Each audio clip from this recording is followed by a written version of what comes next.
Hallelujah. All praise to the Most High Self-Existing Yahweh, Alahayim, Bahasham, Yeshua, Hamashiach, Yeshai, Rarawak, Hakwadash, Amen. Amen. All praise to the Holy Pleroma, the Holy Unit, God Unit, Holy Unit, the Holy Agency. Alahayim. Hope you guys are having a lovely day. This is part 2 to our video to the Feast of Dedication. We're going to be wrapping it up. So today we are in the 24th day of the 9th month.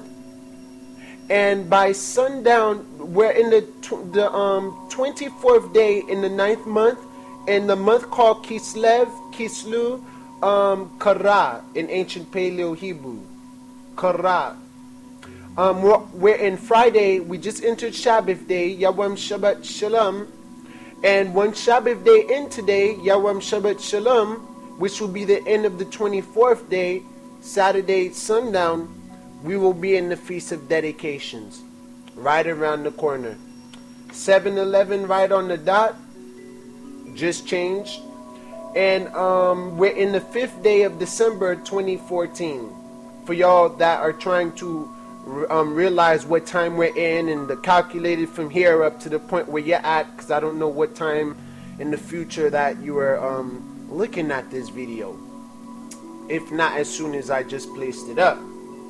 So most likely most people aren't going to be watching it December 5th. They're probably going to be watching it December 6th or sometime after that.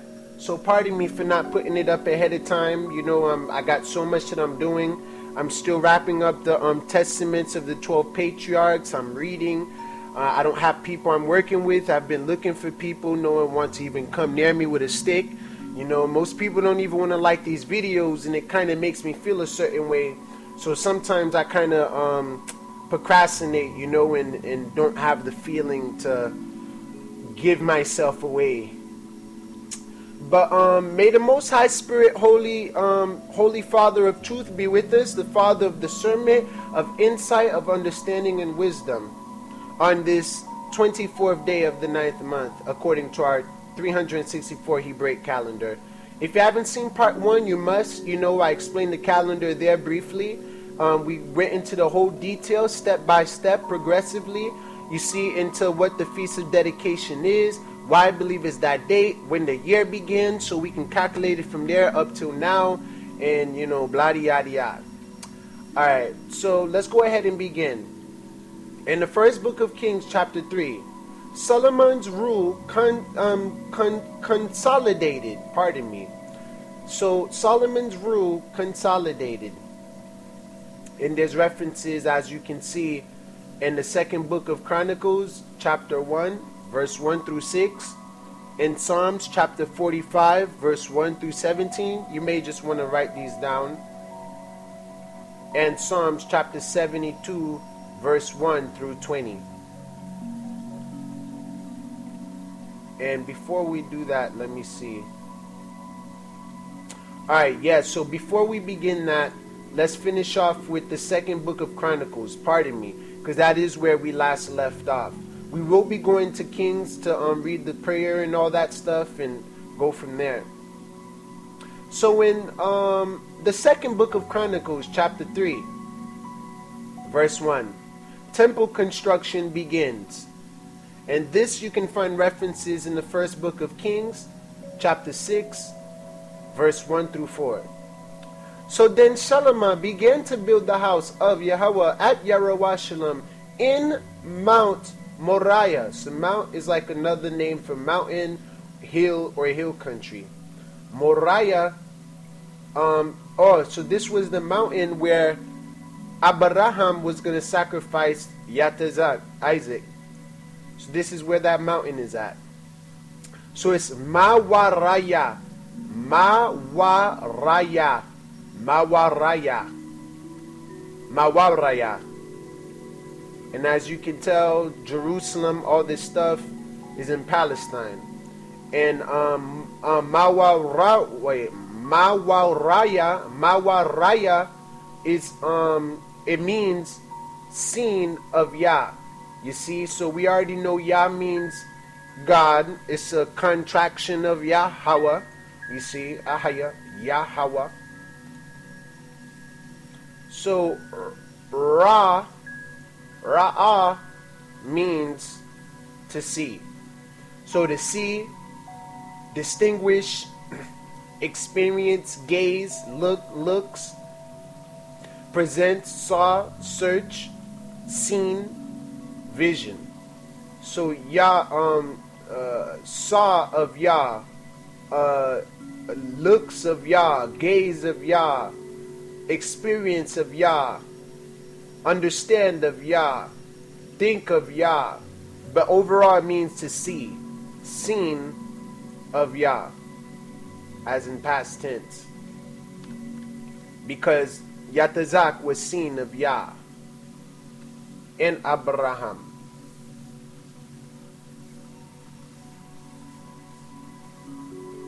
So alright, let's continue reading. So ShaMaCh began to build the house of Yahweh Bayat Yerushalayim in Mount Mawaraya, where Yahweh appeared unto Dawud his father, in the place that Dawud had prepared, in the threshing floor of Ornan the Jebusite. So threshing floor would mean, let's see, in ancient Paleo Hebrew, threshing floor is called Garan.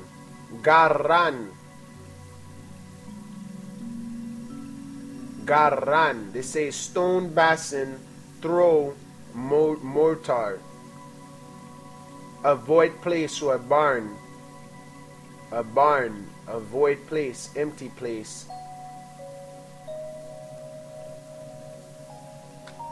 Alright, before we continue, I must see what this means. Alright.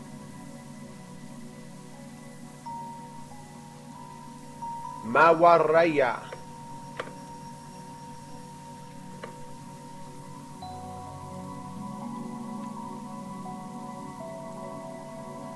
Alright, they say the location, they say, hold on.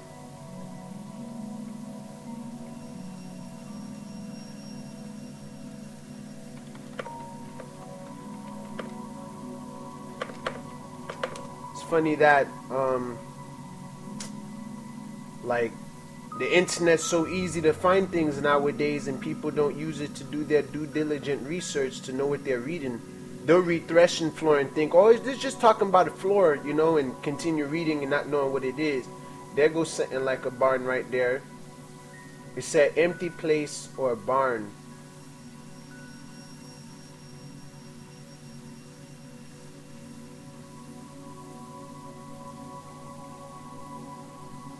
Alright, you see what we can do, right? Let's look up what thresh mean. Because it's a threshing floor, floor that thresh. So it says to beat the stems and husk. Alright, yeah, this would not be a trampling or beating, threshing, harvest. Let me see if we can find something here. Yeah, same old thing. They say this is like a threshing.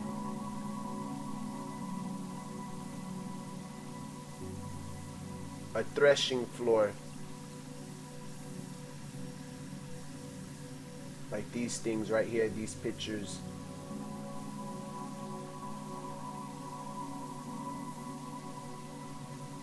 Judah.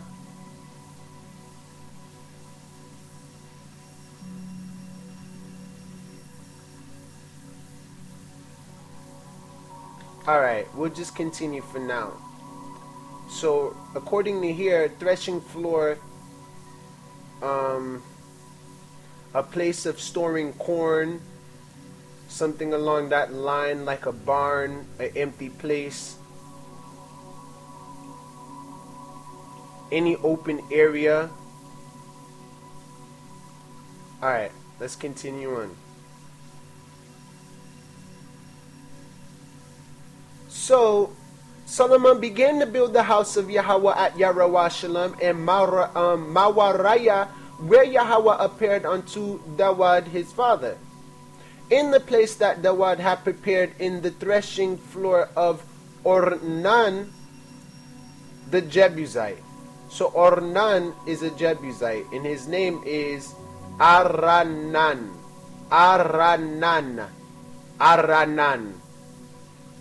And they say possibly come from the word strong.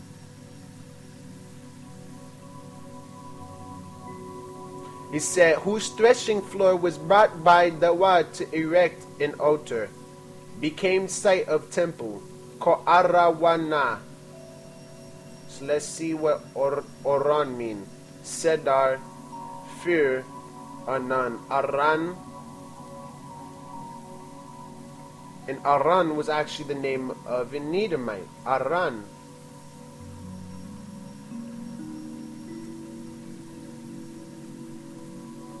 Ranan, sing, cries. Alright, so there's nothing here really. Sing, cries. Be joyful greatly, make rejoice. Alright, this ain't what we're looking for. So let's go back. Let's see what Aravnam is. Alright, that's also a Jebusite. So there were Jebusites on that site in Moriah. You see, mine's Moriah Carey. So he prepared a place in the threshing floor of Ornan the Jebusite, and he began to build in the second day of the second month. The second day of the second month, in the 4th year of his reign. So it must have been an empty place if he was beginning to build there. In the empty place of Ornan the Jebusite, Jerusalem. So the dimensions and materials, where we don't need to go into that. Let me see.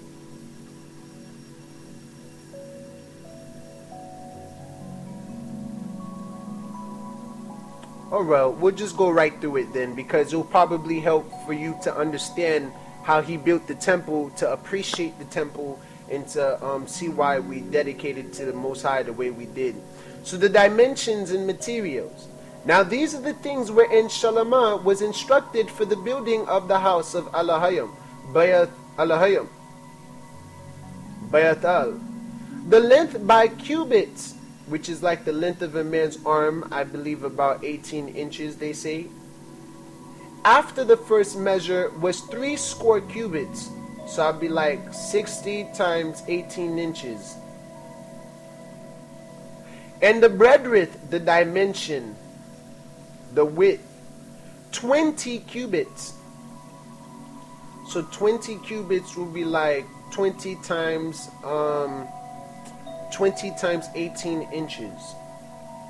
And the porch, so we had a porch that was in the front of the house. The length of it was according to the breadth, the dimension of the house, 20 cubits. And the height was 120 cubits. And he overlaid it within with pure gold. He overlaid it with pure gold to lay over, to place over it gold. And the greater house he sealed or sealed with fir tree. So the greater house he sealed with fir tree, which is like a cypress tree, which he got from Lebanon, as we read in before, with fir wood, not tree but the wood, which he overlaid with fine gold. So he placed gold over the wooden tree, and set thereupon palm trees and chains. And he garnished the house with precious stones, rubies, onyx, sardonyx, peridot, all that stuff. for beauty. And this was all in his mind. This was his intent to glorify the Most High. And he garnished the house to lay over the house with precious stones for beauty. And the gold was gold of Parvaim. So let's see what Parvaim is. In ancient Paleo-Hebrew, Parvaim is called Parawayam. And it's a region from which Shalama obtained gold for the temple. They say it's probably identified with Farwa in Yemen. Somewhere in Arabia, something like that. Yemen. Let's see something real quick.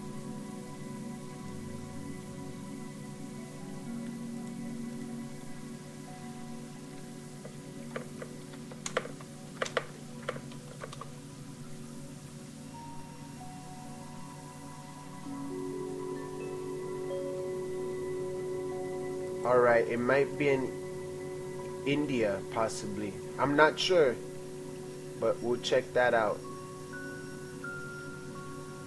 Alright, let's see what this is right here. I see India again. Ark of the Covenant.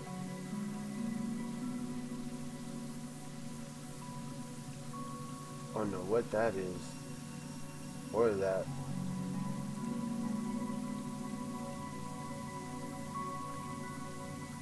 The golden wings of the cherubim on the Ark of the Covenant.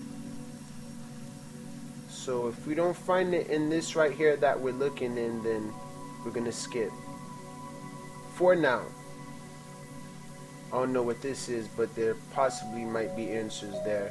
There's more pictures, but let me see. Alright, hold on. Stay away from this junk. It's called Kabbalah. It's part of the fake Yiddish Jew stuff. Stay away from it.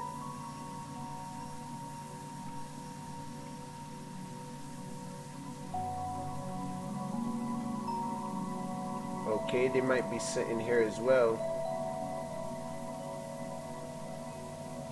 Alright, so let's go ahead and check out what we pulled up. So it says right here, the Ufaz. Let me see. So it says, okay, Ufaz is another name for India. Ufaz. And it's surrounding India. Before we get there, in Jeremiah 10:9 it says, there is silver beaten into plates. Silver beaten into plates, flat like coins, which is brought from Tarshish, and gold from Ufaz. So Ufaz will be India. That's where they get the gold from. The work of the artificer and of the hands of the goldsmiths, blue and purple for their clothing. They are all the work of skillful men. And Daniel 10:5, I lifted up my eyes and looked, and behold, a man clothed in linen, whose thighs were girded with pure gold of Ufaz, of India. So now right here, you might as well click on that too. So right here it says, a gold-bearing region. So India is a gold-bearing region, mentioned in Jeremiah 10:9 and Daniel 10:5. Otherwise, Jeremiah and Daniel, otherwise unknown. Perhaps in both passages, Ophir, which differs in one consonant only.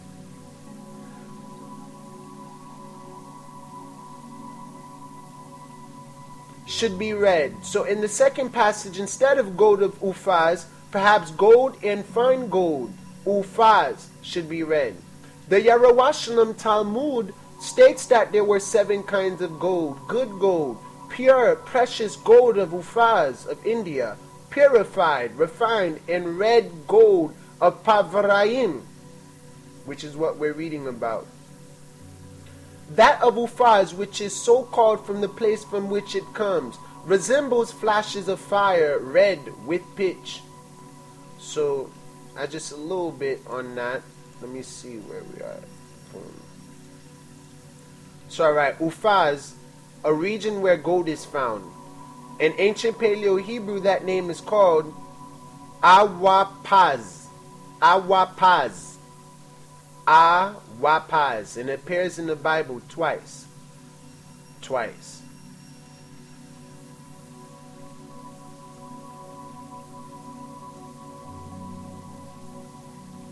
They said perhaps a corruption, this name Ufaz is probably a corruption of this word right here, which is Ophir, and that's what they were telling us in that encyclopedia we're just on.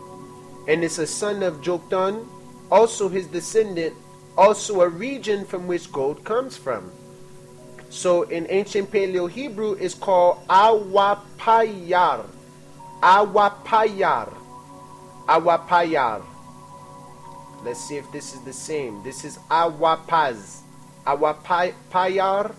Awapaz. It's the name of an Arabian tribe as well. They said it's south or southeast from Palestine. It's a land or city south or southeast from Palestine.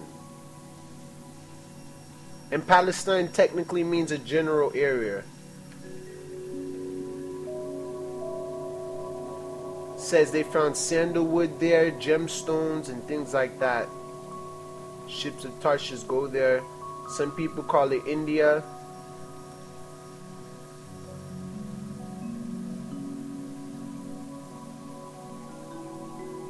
So it says right here, yeah, maybe looking towards India, Ceylon, or other islands, or even lower Africa. Even from lower Africa, because remember India is part of Ham. Probably around the area of Havila. It's like East Africa.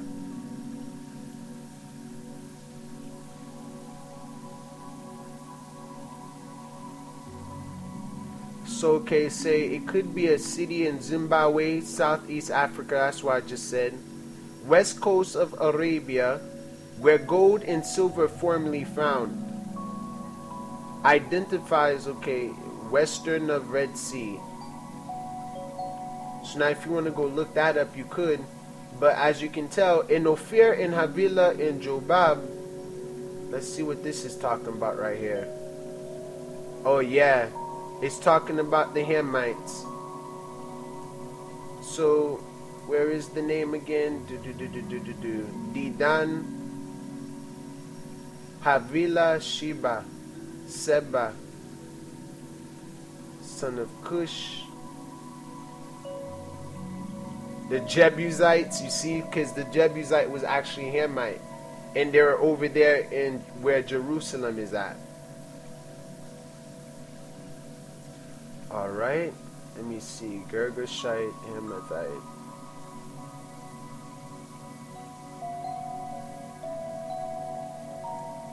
Hold on 1 second. Alright, 29.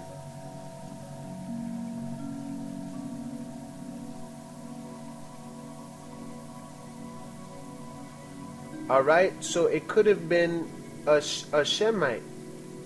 You see right here?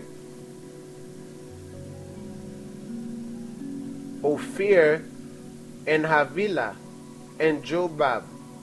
All these were the sons of Joktan. Who is Joktan? He was of the Arabian tribe, a descendant of Shem. So Havila right here is actually part of Shem, but then there's also a Havila over here. Wait, yeah, and there's a Havila over here, which is a place in Cush. So this Havila is the son of Cush. And they also say that Joktan. Okay, yeah, so yeah, it's the name of Cush and Joktan. So there's two types of Havilas. But there goes Ophir. Ophir was actually Shemite. Yeah, they were actually Shemite.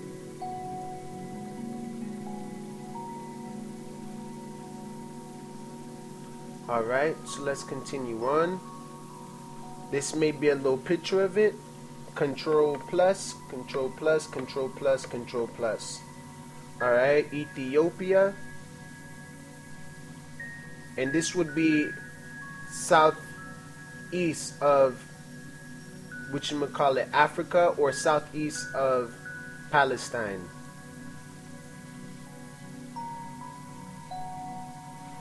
Control minus, control minus, control minus, control minus. There goes Ethiopia again. There goes the Red Sea. It's west of the Red Sea. There goes Israel up here. Alright. I'm going to save this right here. I like this. Alright. I can't really see this well.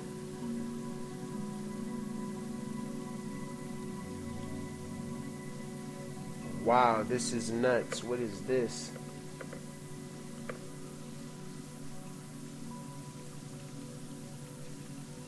India. Gem. This is crazy. I don't know what in the world this is. So control minus. Control minus. Alright, I don't know what that is. Let's see what we have right here. There goes Hamath. Aram is called Syria. Territory of Hittites up here. Solomon's kingdom. Nazareth, Joppa, Gaza, the Dead Sea. Mount Carmel. This is where Tyre is at, where Lebanon is at, where we got the trees from. There goes Cyprus, where Kittim is at, Cyprus. Joppa, which is another seaport. There goes Jerusalem. And there goes Egypt down here. Moab and Edom. Alright, so it's probably somewhere in Africa, to tell you the truth, because where else can you find gold? I mean, there is gold other places too, but alright, let's continue on. So he garnished the house with precious stones for beauty, and the gold was gold of Parvaim, or Ophir, or Fear. He overlaid also the house, the beams. The beams will be the rafter, the post, the basins, and the walls thereof, and the doors thereof. So the beams would be like the 2x4s and things like that they would use to hold the building up, which they use out of wood, which was covered in gold, and the post, like the doors and the basins and like the like everything was decked in gold pretty much, and the walls and the doors thereof with gold, engraved cherubims on the walls. So there were pictures of cherubims on the wall, which is Karawab. They're the ones guarding the tree of knowledge in the midst of the Garden of Eden. So Karawab. And they're made out of gold. Karawab.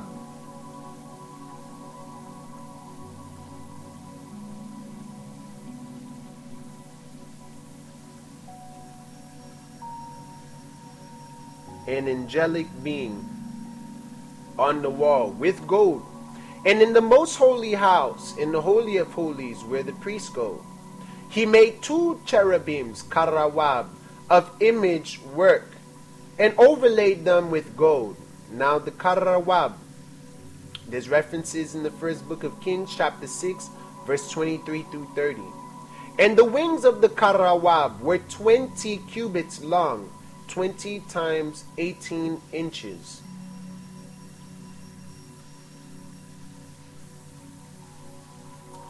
Hold on one sec. Let me check this out real quick, because I want to make sure that I'm saying this right while we're here.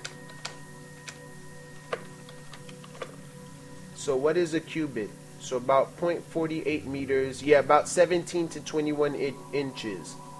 You see, about 17 to 21 inches.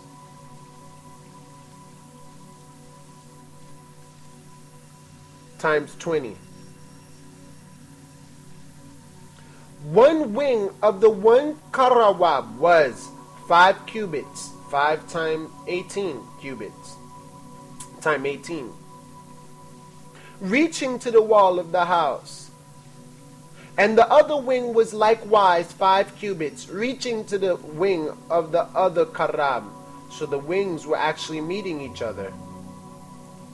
And one wing of the other karab was 5 cubits, reaching to the wall of the house, and the other was 5 cubits also, joining to the wing of the other karab. The wings of these karab spread themselves forth 20 cubits, and they stood on their feet, and their faces were inward, facing the Ark of the Covenant. It was facing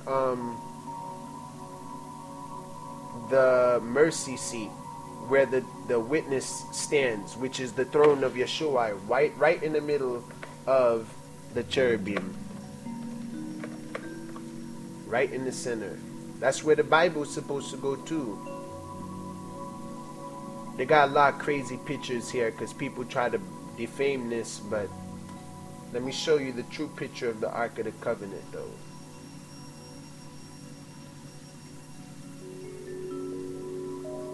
Oh yeah, pardon me.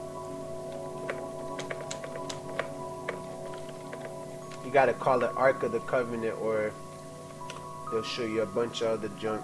So there we go, like this. You see the wings touched each other and they face inward. Karawab. And they're made out of pure gold on the walls. So it's a very protected place. These are all beautiful pictures of it.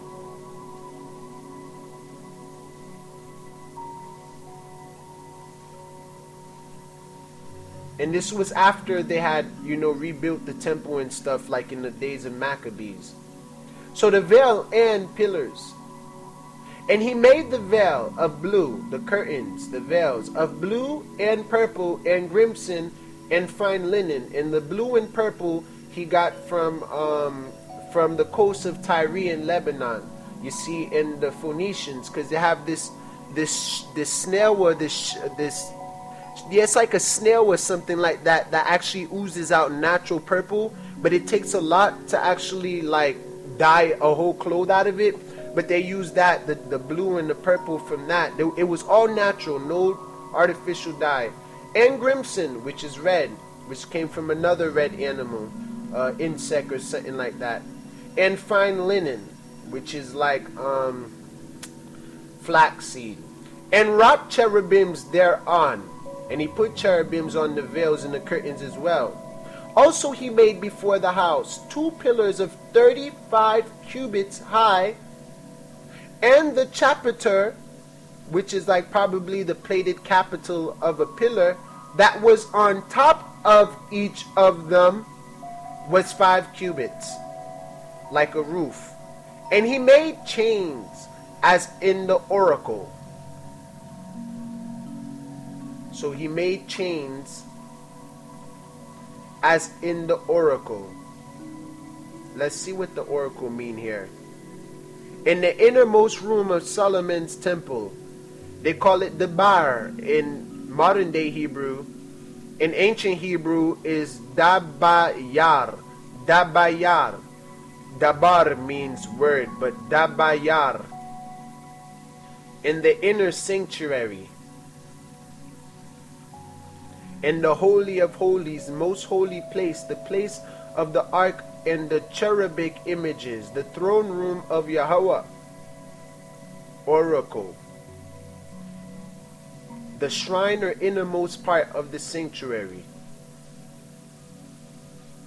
So he made chains as in the Holy of Holies and put them on the heads of the pillars, probably to hold them up, to rear up the temple. And made in 100 pomegranates. Pomegranates also have natural color. And put them on the chains. So they put the pomegranates on the chains as if they were like Christmas bells. You see? Pardon my language, but yeah, they were like Christmas bells. Matter of fact, we put pomegranate on the the tips of the priest's robe as well. And he reared up the pillars. I knew he was going to rear it up. That's why he was using the chain. I'm visualizing this stuff. And he reared up the pillars before the temple, one on the right hand and on the other on the left, and called the name of that on the right hand Jaksin, which means he will establish. That name means he will establish. Yakin, Jakin. In ancient Hebrew, it's Yakayan. Yakayan. He will establish. Which come from this, kun, to be firm. Kawan, to be firm, carried, established, establishes. You know, he will be fashioned. He will be firm. He will be firmly established. He will be made preparations. He will be made provision. He will be made prepared. He will be made ready, set, right. You see, set the order in, steadfast, provide. But here it's established. So he will be established, which is Yakayan. This right here, kun, is Kawan. Kawan. Yakayan, Kawan. So let's continue on.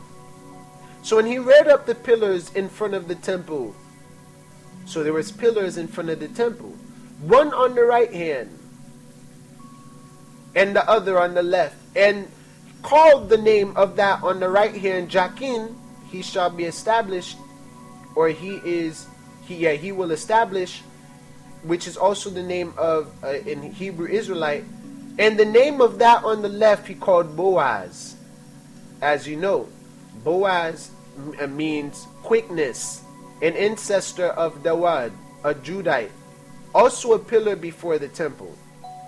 So in Hebrew, ancient Hebrew, Boaz is Bayaz. Bayaz. B-A-I-Z. Baiz. Baiz. Baiz. Like Baiz. Boaz. Baiz.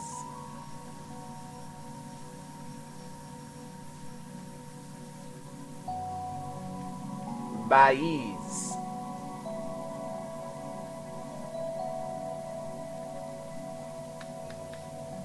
Which was a man that Ruth was messing with. People think she's a Moabite because she was born in a Moabite territory that we've conquered. So they think she's a Moabite. She's from a tribe of Moab, but she's not. That's another video though. But alright, let's continue on. So in the second book of Chronicles, chapter 4, verse 1, the bronze altar and molten sea. The molten sea and bronze altar.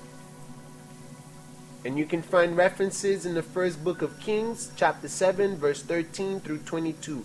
I will not be going into that today. So moreover, he made an altar of brass, 20 cubits the length thereof, and 20 cubits the breadth thereof, the width, and 10 cubits the height thereof. Also he made a molten sea of 10 cubits from brim to brim. So from lip, speech, or edge, from edge to edge. Molten sea. Molten means to cast, flow, or to pour. And as you know, it means sea. So he made a molten sea of 10 cubits from brim to brim, round in compass, like a round barbecue grill altar, and 5 cubits the height thereof, and a line of 30 cubits did compass it round about, and under it was the similitude of an oxen, which did compass it round about. So it's in the similitude, in the likeness of an oxen, under it, under the molten sea, which was 10 cubits from brim to brim, edge to edge, round in compass. So the similitude of the oxen, which did compass it round about, 10 in a cubit, compassing the sea round about. 2 rows of oxen were cast, where it was cast, thrown, pipe.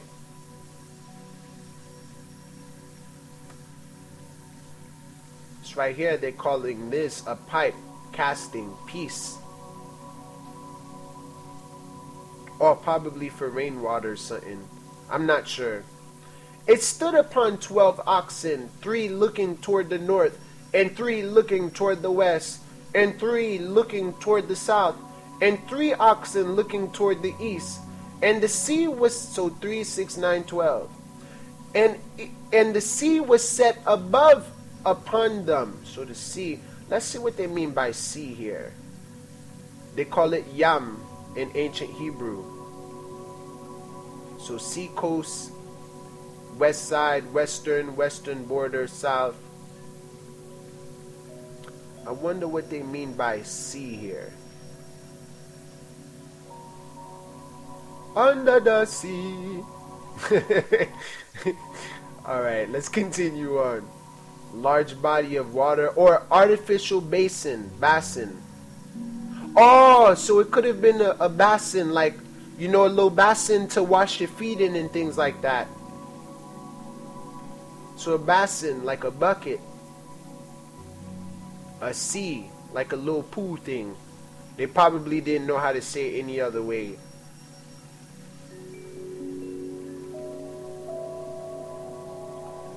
So he says, so there was, so it stood upon 12 oxen, 3 looking toward the north and blah yada yada. 3 to the north, 3 to the south, 3 to the east, 3 to the west. And 2 rows of oxen were cast when it was cast, when it was piped.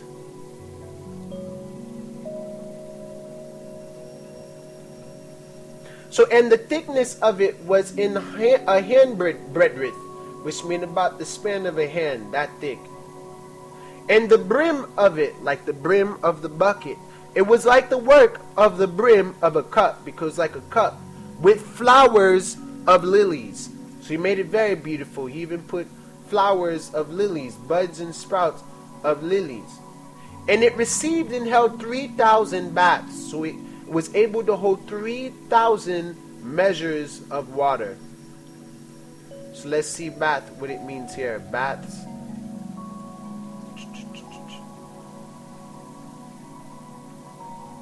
A liquid measure. About 40 liters, they say, or 39.39 liters. So yeah, it had to be like a bucket with a brim, you know. So it was pretty steep. I don't know if it meant a pool though, but we'll continue. That was the bronze altar in the molten sea. So the 10 lavers, candlesticks, and tables. In the first book of Kings 7:38 through 39, he made also 10 lavers. So lavers will be pot or basin. And put 5 on the right hand and 5 on the left hand, to wash in them. So that's the basin. Such things as they offered for the burnt offering, they washed in them before and after. But the sea was for the priest to wash in. So, okay, so the sea basin was for the actual priest. So they clarified that these two things are like buckets. So 5 on the right hand, 5 on the left hand for the people. You know, such things as they offered for the burnt offering, they wash in them. But the sea, the one above, the molten sea, was for the priest to wash in. And he made 10 candlesticks of gold, 10 candlesticks of gold, according to their form, and set them in the temple, 5 on the right hand and 5 on the left. He made also 10 tables, and placed them in the temple, 5 on the right hand and 5 on the left. And he made 100 basins of gold, bowls to probably eat, basin of gold. So the courts. Furthermore, he made the court of the priests and the great court and the doors for the court, and overlaid the doors of them with brass. So the doors of the court was made with brass. The great court and doors for the court, and overlaid the doors of them with brass. And he set the sea, the molten sea, on the right hand of the east end over against the south. So the instruments of brass, the instruments probably be like the instruments to play upon. But let's see what this means. Instrument can mean a multiple of things. There's references in the first book of Kings, chapter 7, verse 40 through 51. So in Haram, which was a Benjamite, Huram, which is Kawaram, which is the name of a Benjamite, and also to Arameans, in other words, Syrians. Akiram, okay, we heard of that. Father, brother lofty, brother exalted, things like that. Oh, yep. So Horam, Kawaram, Horam.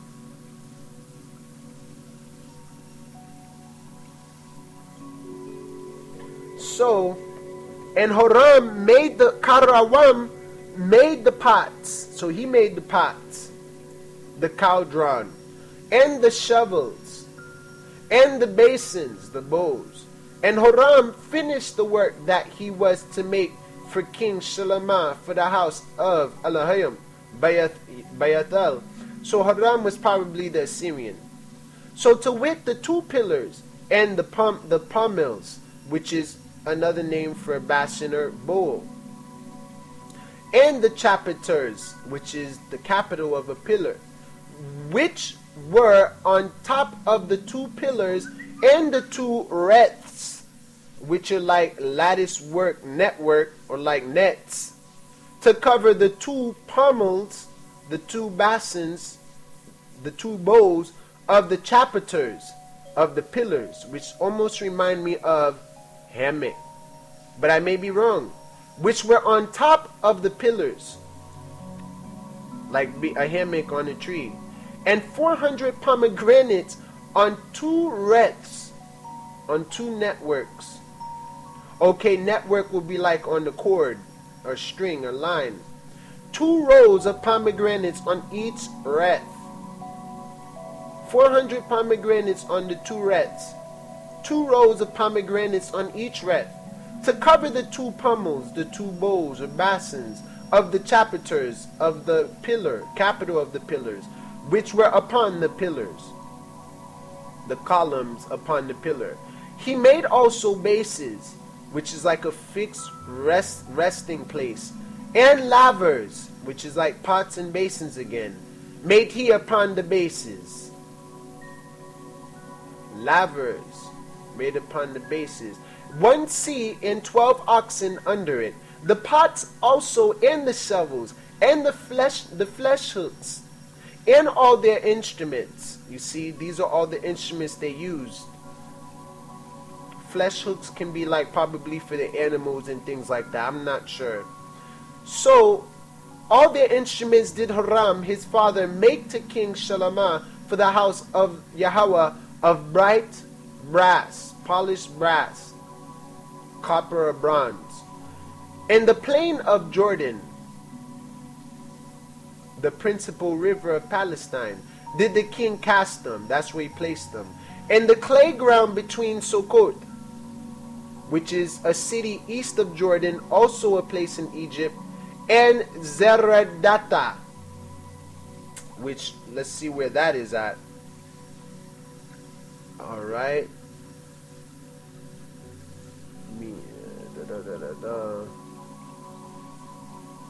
It's also a place in Palestine.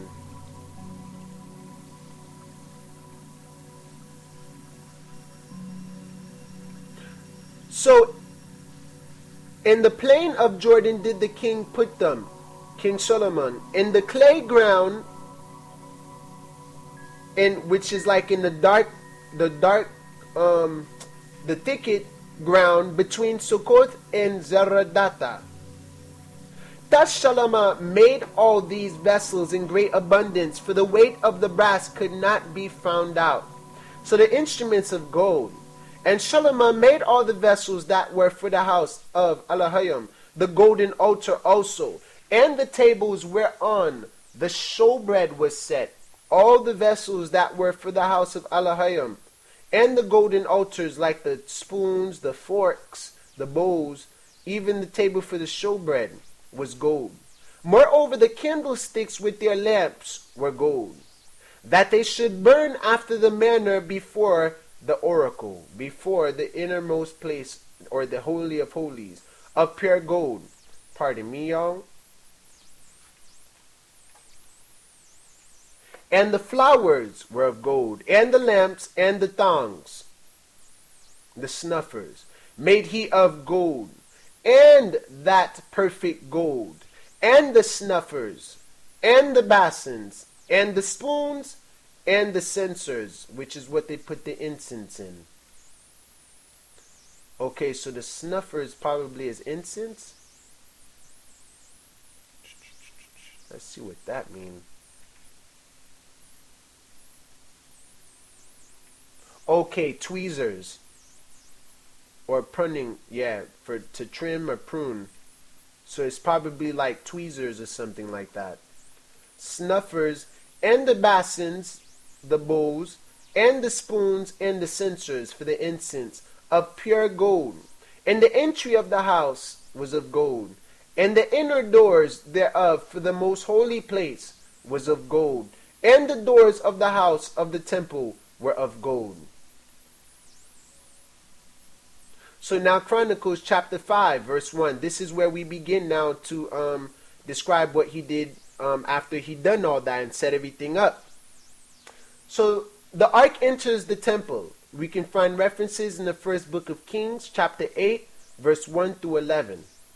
So thus all the work that ShaMaCh made for the house of Yahweh was finished. And ShaMaCh brought in all the things that Dawud his father had dedicated. So Solomon brought in everything that his father had dedicated into it. And the silver, and the gold, and all the instruments put he among the treasures of the house of Alahayim, Vayatal. Then ShaMaCh assembled the elders of Yis-RoyAl. Then he assembled everybody. And all the heads of the tribes, the chief of the fathers of the children of Yis-RoyAl, unto Yerushalayim, to bring up the ark of the covenant of Yahweh out of the city of the Wad, which is Zion, to Zion, which they say is Tazawan.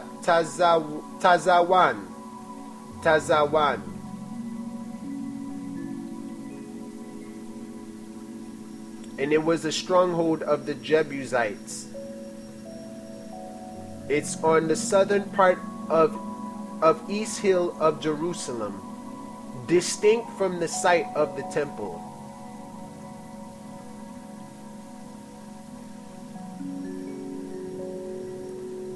So it's like the Temple Hill or something like that. A hill, a mountain near there. Tazawan.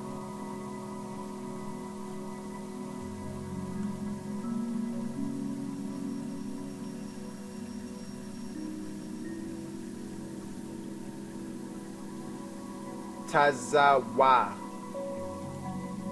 to give charge, to command. Tazayawan also mean a signpost, a monument, road marks or marker. And then there's Tazawan, which is temporarily a southern part of East Hill of Jerusalem. Used to be a stronghold of the Jebusites.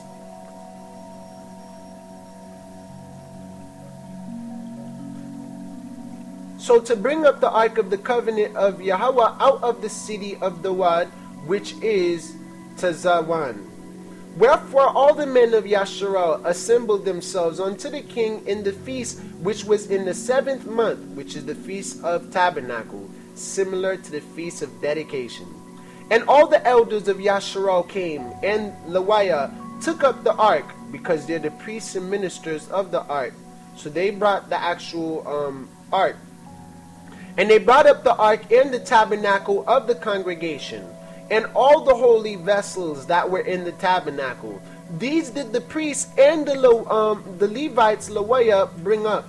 Also King ShaMaCh, Hamalak ShaMaCh, and all the congregation of Yis-RoyAl that were assembled unto him before the ark, because everyone assembled unto ShaMaCh the king, and the Levites, the priests, brought the arks and all that. So the high priest, Judah, King ShaMaCh, can sacrifice the sheep and oxen, which he's to dedicate to the Most High, which to us represents the body of Yeshua. So which could not be told nor numbered for multitude, because there was so much of it. And the priest brought in the ark of the covenant of Yahweh unto his place, to the oracle, the holy of holies of the house.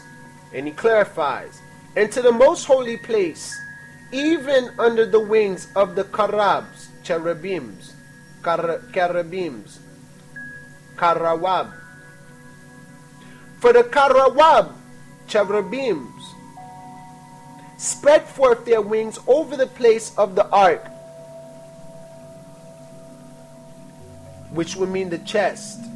And the cherubims, karawab, covered the ark and the staves, the sticks, the sticks, which is on the side of the Ark of the Covenant. You see them right here to hold it.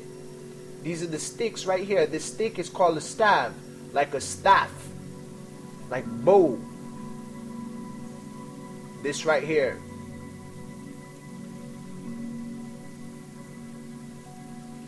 So they drew out the staves. They took those sticks out.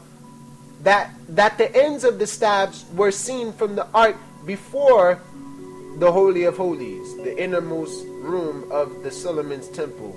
But they were not seen without. So they weren't seen without it. They were always seen with it. Every picture, it has it there. It means something.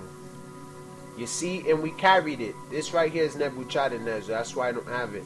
But yeah, you see the staff. Ooh, this one's pretty thick.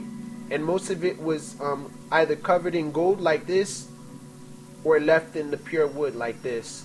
Most likely, I'm sure it was in gold. And there it is unto this day. There was nothing in the ark save the two tables. The two tables. Remember, there was two planks or two plates. You see, which was the commandments, the 10 commandments on two stones. One broken and one was still intact. So there was nothing in the ark. There was nothing in the mercy seat, in the chest of the ark where the two cherubims are facing, save the two tables, which represents Yeshua, the law, the word, which Moshe put therein at Horeb, Mount Sinai, when Yahweh made a covenant with the children of Yis-RoyAl. So they put the covenant in the middle of the ark, because it is the ark of the covenant. So the covenant is in the center of the ark, the bridge, the chest, when they came out of Egypt. So Allahayam's glory fills the temple. And it came to pass, when the priests were come out of the holy place, after they done their work, for all the priests that were present were sanctified, and did not then wait by course. Also Lawaya, which were the singers, all of them of Asaph, which mean gatherer, of Heman, which is a Hebrew Israelite name, which mean Hayaman, Aman mean, we'll go to that in a minute. It means I affirm, okay, and faithful, like Amawan. Aman, to confirm, to support, to believe. I already know this. That's why I say Aman, fulfill, faithful. So his name means something along the lines of faithful. Hayaman, Haya, Aman, Hayaman. And we also have Asaph, which also represents the snake around the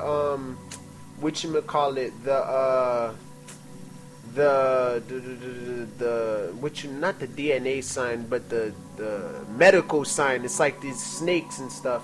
Asaph. In ancient Hebrew, it's called Asap. Asap, without the H. Asap. And he was one of King David's chief musicians and a Levite, son of Berechiah. And there's references in all this stuff right here. He was a collector, a recorder as well. And asap mean to gather or to remove or put them all together. Reaper, you know, assembled, gathered, and things like that. So the singers of all of them were Asaph of Heman, of Jeduthun, which is in charge of the choir. So the Levites were in charge of this. Yada mean knowledge, I believe. Or to, yeah, okay, thanks. Like Tawada, thanksgiving, Yada. Yada. And it's spelled just like that in ancient Hebrew, Yada. Tawada. So this right here, Yeduthun, is Yadawatawan. Yadawatawan. Yadawatawan. Yadawatawan. Yadawatawan. Yadawatawan. Leader of the choir. So with their sons and their brethren. Now you can look up who their brethren and all that stuff is on your own time. Being arrayed in white linen, white robes, having cymbals and psalteries, like they say right here, bottle.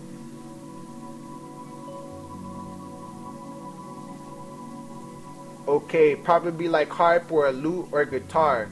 Psalteries, probably stringed instruments.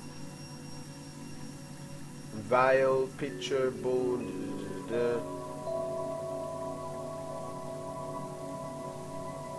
Alright, before we continue on, we gotta see what this means right here for sure.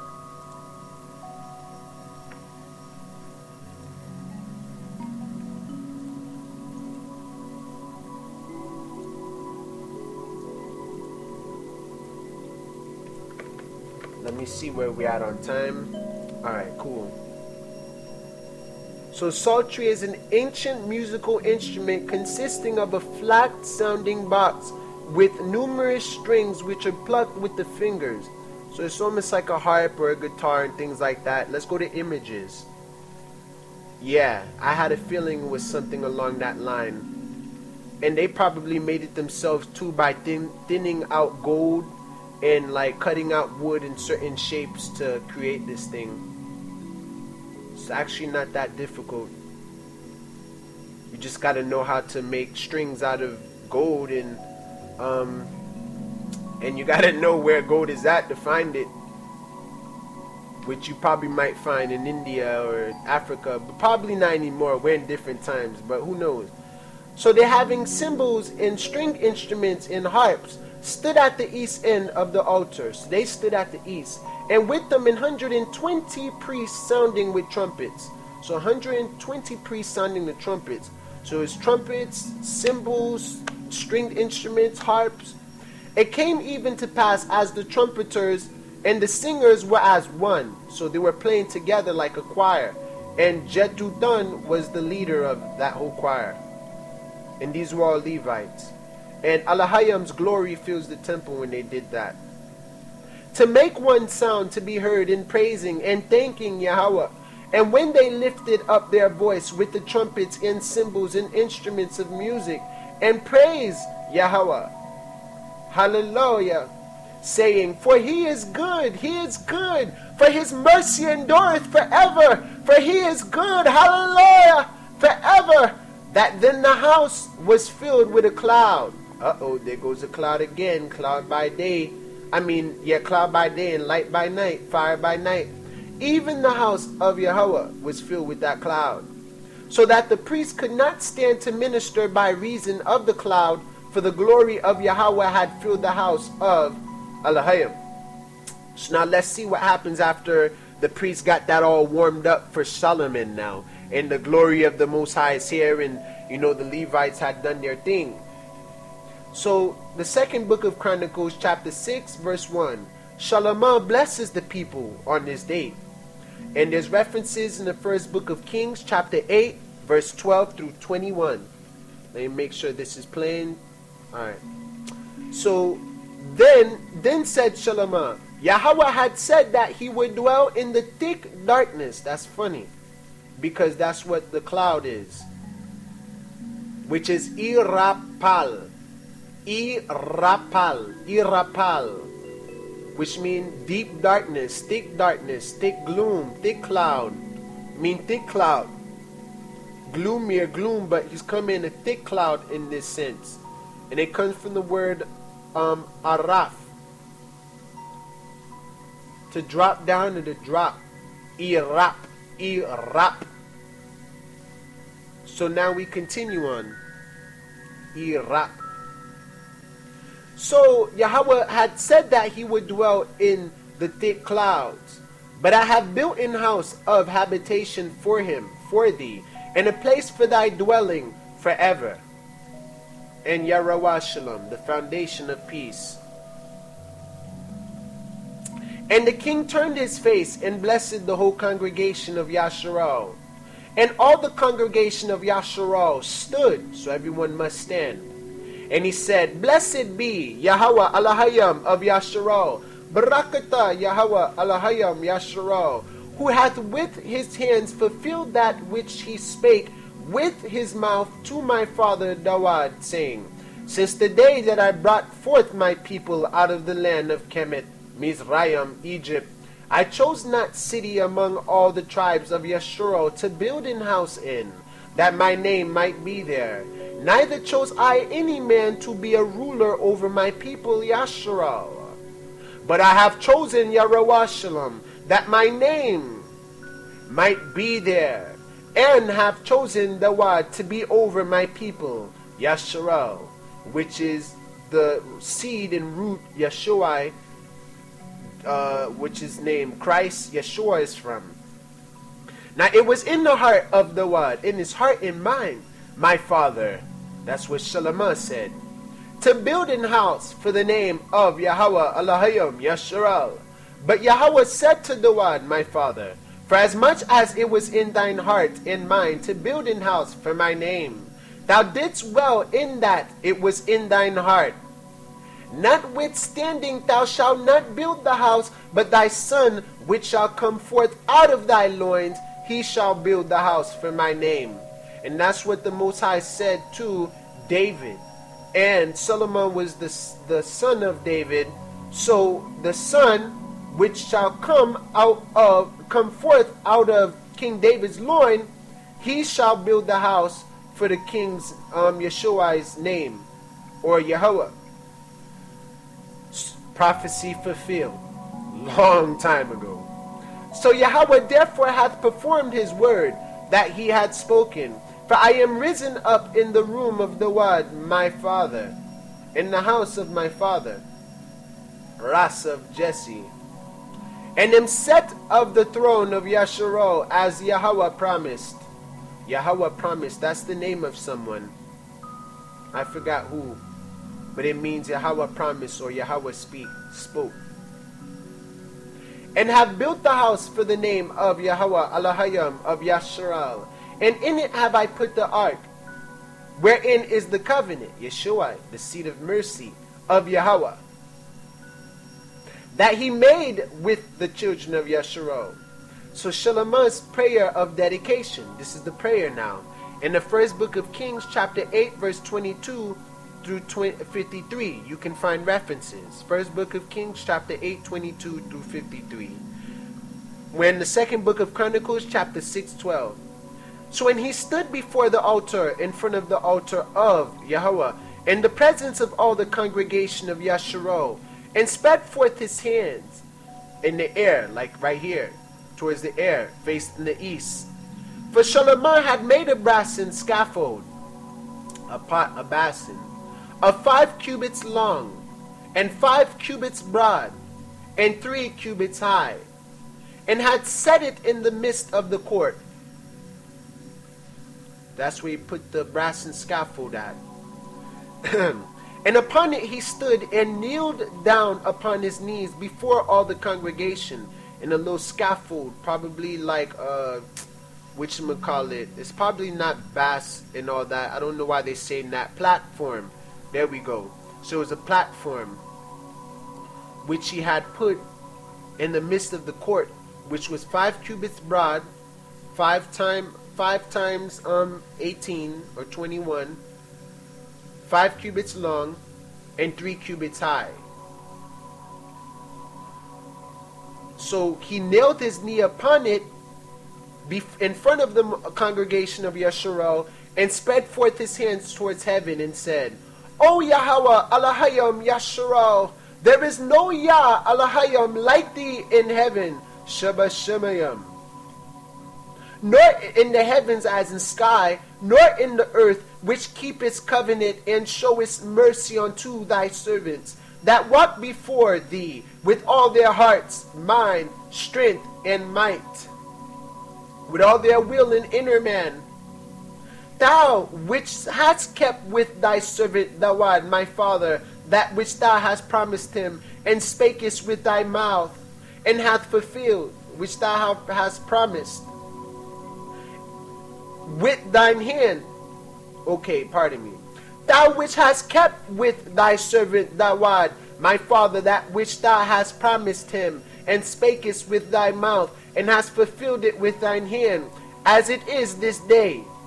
Now therefore, O Yahweh Elohim of Yis-RoyAl, keep with thy servant Dawid, my father, that which thou hast promised and spoken to him, saying, There shall not fail thee a man in my sight to sit upon the throne of Yis-RoyAl, even if it may be Yahshua.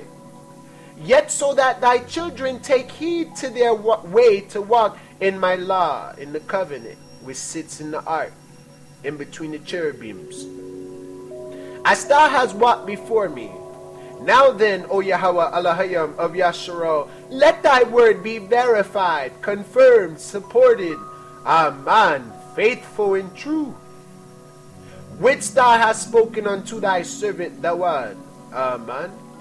But will Elohim in very deed dwell with men on the earth? Of course, Yeshua. Behold, heaven and the heaven of heavens cannot contain thee. How much less this house which I have built? Have respect therefore to the prayer of thy servant and to his supplication, O Yahweh my Elohim, to hearken unto the cry and the prayer which thy servant prayeth before thee, that thine eyes may be open upon this house day and night, upon the place whereof thou hast said that thou wouldest put thy name there, to hearken unto the prayer which thy servant prayeth toward this place facing the east.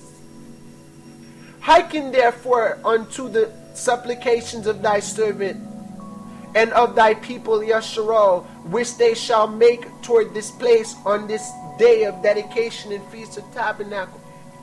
Hear thou from thy dwelling place in heaven, even from heaven, and when thou hearest, please forgive.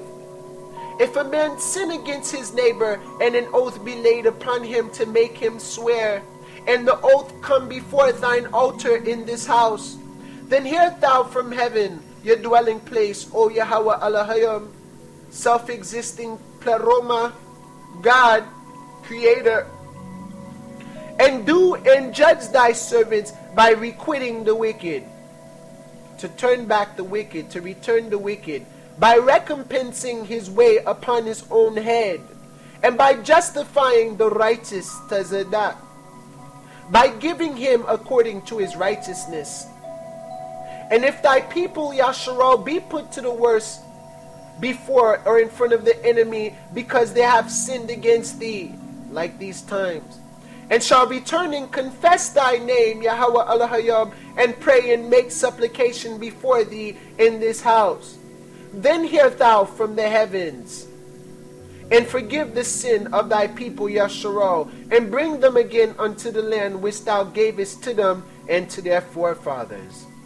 When the heaven is shut up and there is no rain, because they have sinned against thee, yet if they pray toward this place facing east, the rising of the sun, and confess thy name, Yahweh Elohim, Ahaya, Asher, Ahaya, the great I am that I am, he is who he is, and turn from their sin, when thou do afflict them, then hear thou from heaven, and forgive the sin of thy servants, and of thy people, Yis-RoyAl, when thou hast taught them the good way wherein they should walk.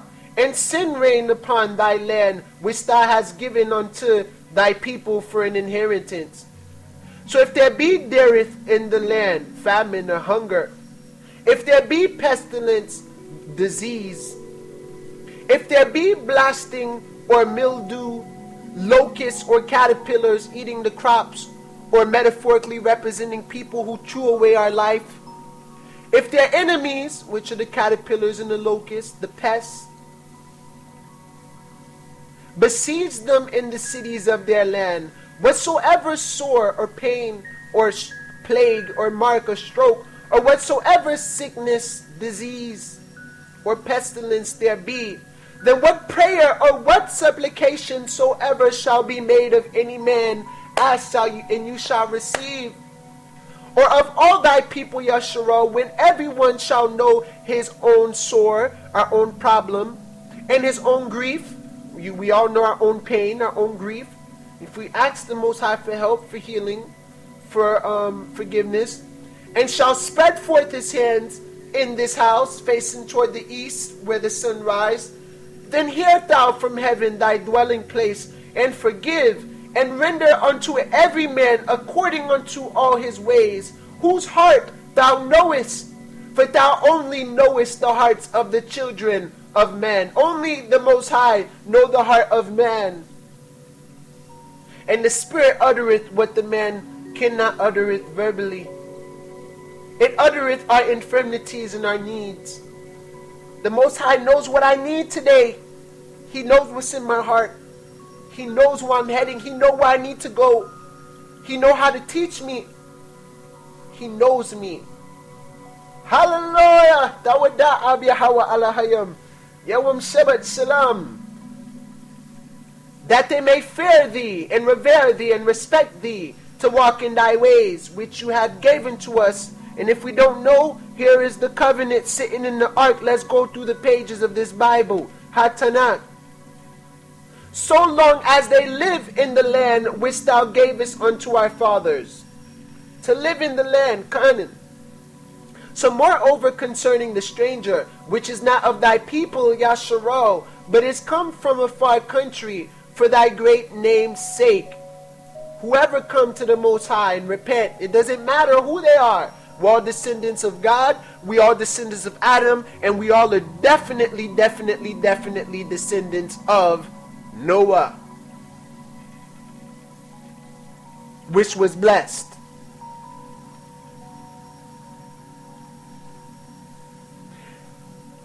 So concerning the stranger which is not of thy people, Yis-RoyAl, but is come from a far country for thy great name's sake, and thy great mighty hand, and thy stretched out arm, if they come and pray in this house, then hear thou from the heavens, even from thy dwelling place in spirit and truth, and do according to all that the stranger calleth to thee for, that all people of the earth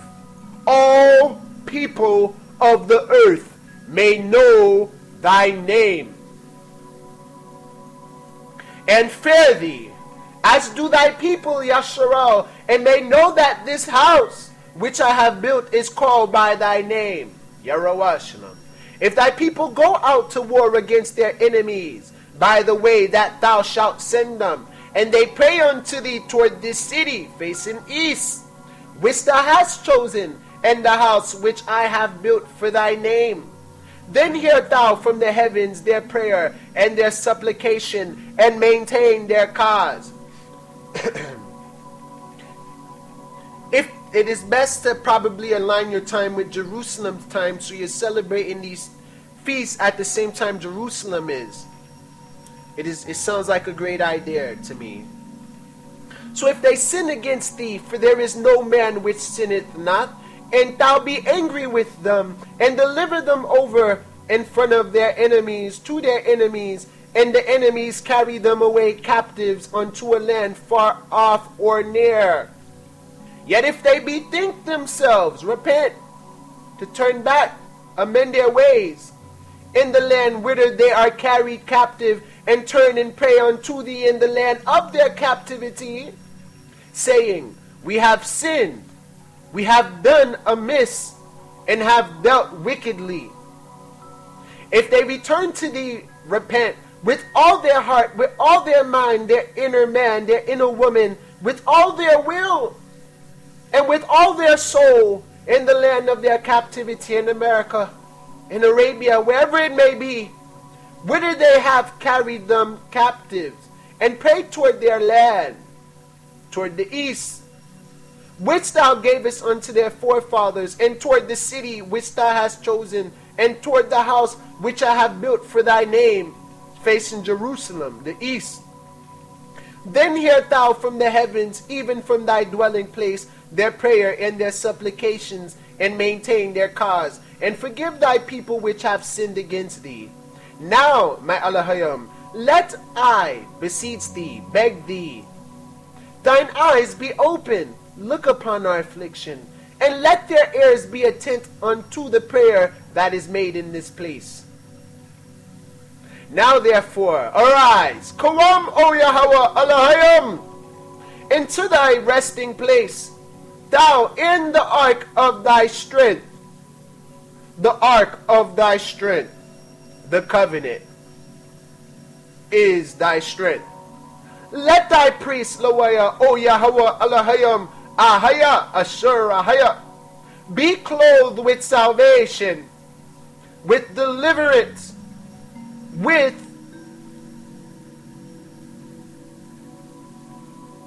Yasha. Right here, deliverance is called Tashawaya. Tashawai. Shawai. There goes the Shawai again, like Yahweh Shawai or Yashawai. There goes Tashawaya. Tashawaya. And it means salvation. Some people call it Teshua or Yeshua or Yashawai, which mean deliverance, salvation, help, and things along that line. Deliverance, Tashawaya, victory, Washava, or to cry out, Shawai. So that means to cry out, to shout out, to be free, freedom from trouble. So, O Yahweh Allahayam, let thy priests be clothed with Tashawaya, and let thy saints, the kind and pious, which is saints, which in ancient Hebrew is Kasayad, which mean the godly man, the pious, which mean spiritually devoted, the godly ones, the loved ones. So yeah, the merciful. So ChaaG, let's see what that means. Okay, yeah, the merciful. Kasad, it's called Kasad, to show mercy. Barak means blessed. So the blessed, the merciful, the holy ones, the saints, which in ancient Hebrew, saints is called again Kasayad. So let thy Kasayad, thy saints, rejoice in goodness, in good doing, in good deed, and beauty. O Yahweh Allahayam, turn not away the face of thine anointed, Christos, chosen, Mashiach, the Christed one, crowned, voted for. Remember the mercies of the Wad, thy servant. So now fire comes down from heaven after he says all that. And then he sacrifices the animal. So this is the order we are to do everything. We build everything first. The priests bring in the ark. You see the priests start to sing and bring the glory of the Most High in. The king goes in and he blesses everyone and, and preach. And now, after all that's done and we say Aman, we affirm it, the Most High come to confirm it. So in the second book of Chronicles, chapter 7, verse 1, there's references in Psalms chapter 135, verse 1 through 21 here, and Psalms 136, 1 through 26. And I might put this in my descriptions below. Yup, his name endures forever. You may want to read that too, because this is all prayers of that day. So now, when ShaMaCh had made an end of praying, Aman, the fire came down from heaven, Amanawal, and consumed the burnt offering and the sacrifices, and the glory of Yahweh filled the house, and the priest could not enter into the house of Yahweh, because the glory of Yahweh had filled Yahweh's house. And when all the children of Yis-RoyAl saw how the fire came down and the glory of Yahweh upon the house, they bowed themselves with their faces to the ground upon the pavement, and worshipped and praised Yahweh, saying, For he is good. Yahweh is good. For his mercy endureth forever. So Solomon's solemn sacrifice. And there's references in the first book of Kings, chapter 8, verse 63 through 66. Let me see where we at on time. We're good. So then the king, ShaMaCh, and all the people, the congregation of Yis-RoyAl, offered sacrifices. They offered sacrifices in front of Yahweh after the glory of the Most High had filled the whole place. And King ShaMaCh offered a sacrifice of 22,000 oxen. We were rich. And 120,000 sheep. So the king and all the people dedicated the house of Elohim. And this is where we get the Feast of Dedication and Tabernacles being the same ordinance. Not the same date, not the same time, but the same ordinance, the same routine. And the priests waited on their offices, unto their duty, unto their guard, unto their charge, until they're told what to do. The Levites, Loaya, also with instruments of music of Yahweh, which Dawud the king had made to praise Yahweh, because his mercy endureth forever. His futurity, antiquity, long duration. When Dawud praised by their ministry he prayed, by their hand. And the priests sounded trumpets before them, in front of them, and all Yis-RoyAl stood. Moreover, King ShaMaCh, Hamalak ShaMaCh, hallowed, blessed, set apart, consecrated, the middle of the court that was before in front of the house of Yahweh. For there he offered burnt offerings in the center of the court, and the fat of the peace offerings, all the fat, all the leaven, all the yeast, all the sin burnt, converted into peace. So because the brassen altar, like the barbecue grill, which ShaMaCh had made, was not able to receive the burnt offerings, because he had so much food, and the meat offerings and the fat. So the Feast of Dedication, and there's references in chapter 6 of Ezra, verse 16 through 18.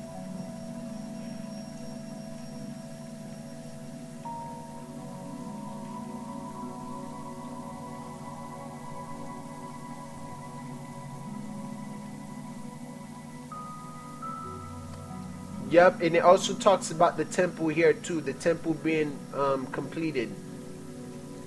Now if you want to, you can go ahead and look at that yourself. It's in Ezra 6. Boom.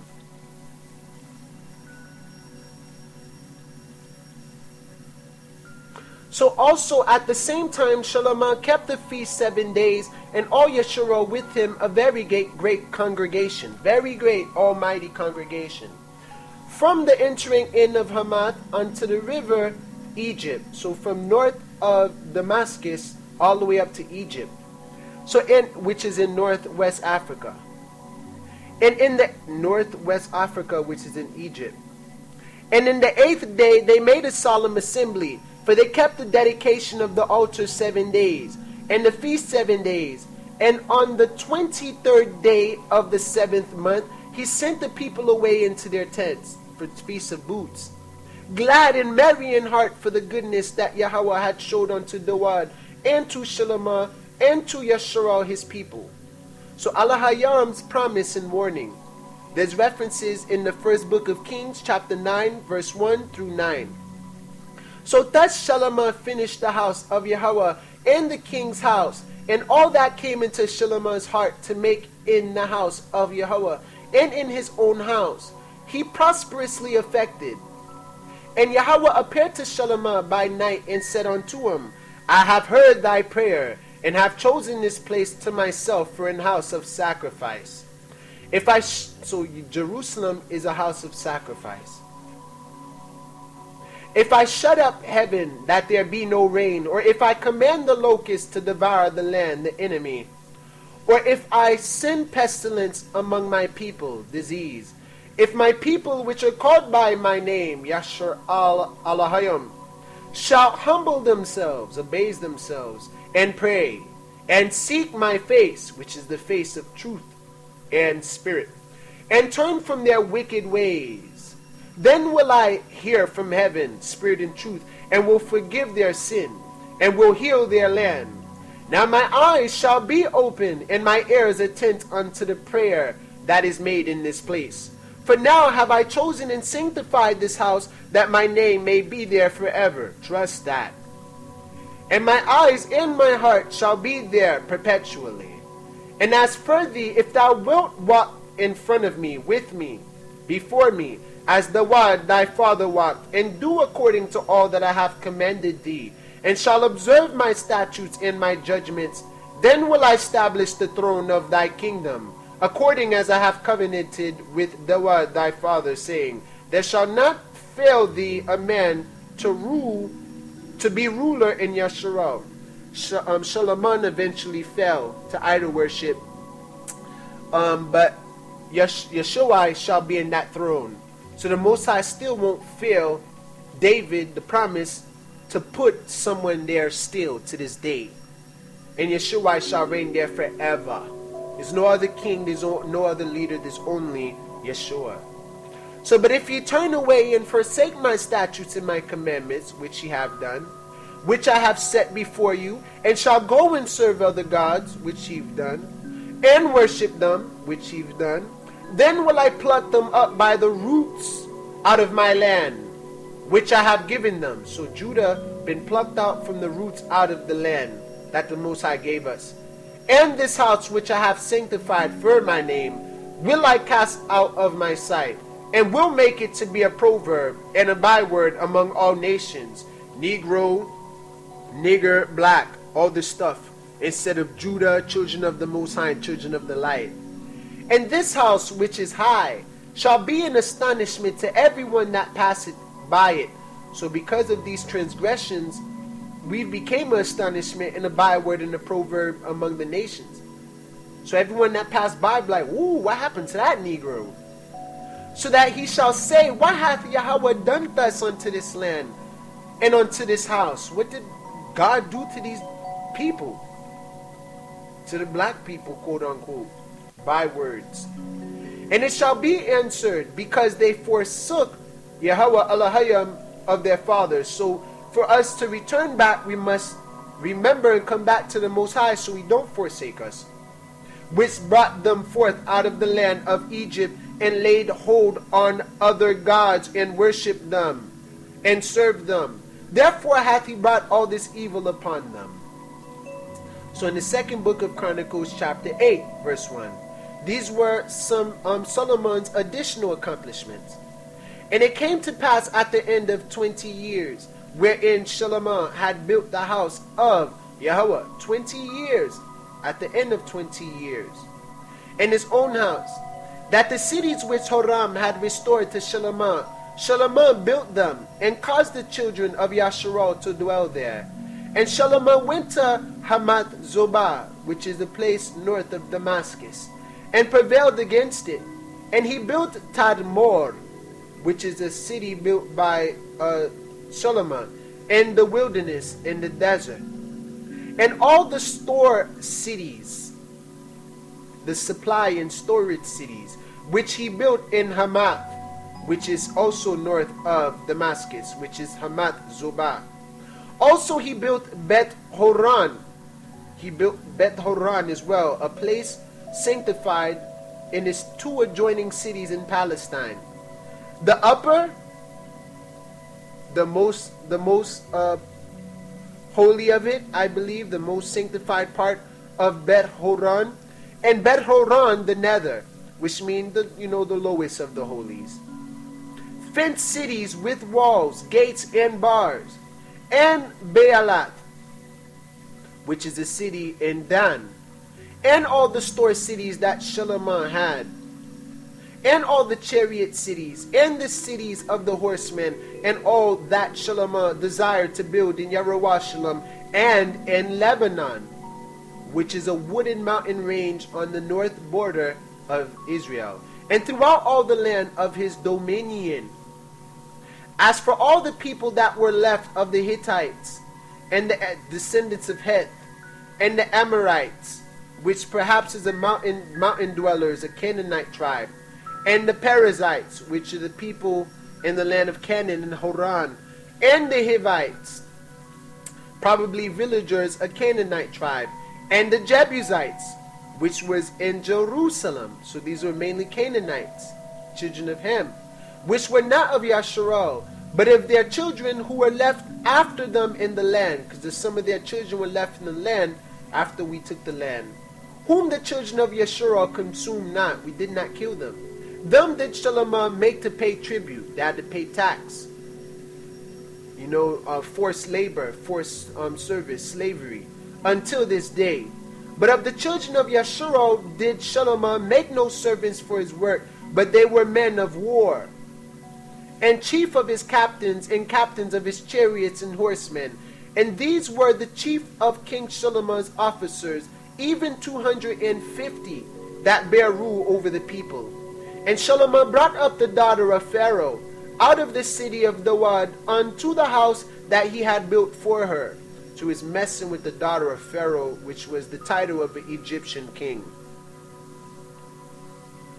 For he said, my wife shall not dwell in the house of Dawad, king of Yis-RoyAl, because the places are holy. He knew that he shouldn't have been with her. It's set apart. It's only for Israel, Yis-RoyAl, not for heathens and Gentiles. So whereunto the ark of Yahweh hath come. So then ShaMaCh offered burnt offerings unto Yahweh on the altar of Yahweh, which he had built before the porch, in front of the porch. So the porch was the platform. Even after a certain rate every day, a certain speech, a certain word every day, offering according to the commandment of Masha, on the Shabbats, and on the new months, and on the solemn feasts, 3 times in the year, because we do these sacrifices and offerings and prayers every Shabbat. We do these prayers and every sunrise. We do all these prayers in these in sacrifices every new month, and we have a new month actually on the day when this feast of dedication ends, which will be the new month and the new season of winter. And we do these prayers and sacrifices during our solemn feast 3 times in a year, even in the feast of unleavened bread, and in the feast of weeks, which is Pentecost, and in the feast of tabernacles. And he appointed according to the order of Dawad his father the courses of the priests to their service, and Lawaya to their charges, to praise and minister before Yahweh. So Lawaya to their charges, to praise and minister before the priests, as the duty of every day required. The porters, the gatekeepers, because the Levites were gatekeepers, also by their courses at every gate. For so had Dawad, the man of Elohim, commanded, and they departed not from the commandment of the king unto the priests and Lawaya concerning any matter, or concerning the treasures, because the storehouses and the treasuries and the judges and the musicians and the gatekeepers were Levite. Now, all the work of ShaMaCh was prepared unto the day of the foundation of the house of Yahweh. So foundation, there we go. Foundation, Mawasad, Yasad, Mawasad, foundation, Yasad, foundation of peace, foundation of Yah, Yarawashlam, means foundation of peace, because he's trying to build a house of peace, a house of prayer, Bayath Palal. And until it was finished. So he prepared, now all the work of ShaMaCh was prepared unto the day of the foundation of the house of Yahweh. So this is what all his work was prepared for. This was what we were waiting for, and we're attempting to do this again right now as I speak. This is our main intent and goal. We must come in peace though. But that does not mean to not defend, because as you remember, ShaMaCh appointed men of war, especially the Levites, right here, verse 9, chapter 8 of the second book of Chronicles. So there were men of war, chief of captains and captains of his chariots and horsemen, officers. So the house of Yahweh was perfected. It was peaceful. It was safe. It was complete, which is Shalom. You see, Yahweh Shalom. And that's where we get foundation of peace. So Shalom. Complete, completely safe. Safely, friendly, wholly devoted, full, just, uncut, whole, blameless. So house of perfection, house of peace, house of Yahweh. So then went ShaMaCh to Ezion-Geber, which is a city on the shore of the Gulf of Aqaba, and to Eloth, which is a grove of loftier tall trees. A grove, so look these places up. At the seaside in the land of Edom. So it was on the seaside in the land of Edom. In the land of Edom, on the seaside. And so he went to Ezion-Geber and to Eloth.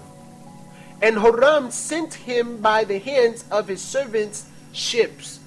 So we had ships too. And servants that had knowledge of the sea. And they went with the, which mean knowledge of the sun, stars, and moon. And they went with the servants of ShaMaCh to Ophir, which was around India, something around that region. And took thence 450 talents of gold, and brought them to King ShaMaCh. So last two chapters, let me see where we are on time. Alright. So Chronicles, chapter 1. The second book of Chronicles, chapter 9, verse 1. So the Queen of Sheba, this is where we're ending it actually, when Solomon dies.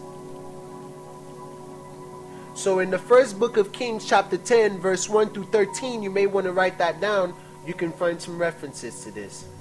So when the Queen of Sheba, which is a territory in southwest Arabia, and also the name of one or more descendants of Noah, the Queen of Sheba heard of the fame of ShaMaCh. She came to prove ShaMaCh with hard questions. So she tests them.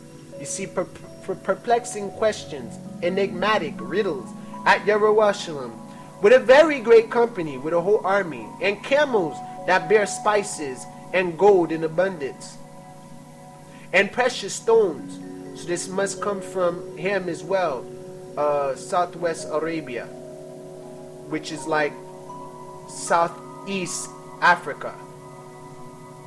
And when she was come to ShaMaCh, she communed with him of all that was in her heart. And ShaMaCh told her all her questions, and there was nothing hid from ShaMaCh which he told her not. And when the Queen of Sheba had seen the wisdom of ShaMaCh, and the house that he had built, and the meat of his table, and the sitting of his servants, and the attendance of his ministers, and their apparel, his cupbearers also, and their apparel, and his ascent, his roof chamber, by which he went up into the house of Yahweh, there was no more spirit in her. She lost her spirit. She lost her breath. And she said to the king, it was a true report which I heard in my own land of thine acts and of thy wisdom. Howbeit I believed not their words until I came, and my eyes had seen it. And behold, the one half of the greatness of thy wisdom was not told me.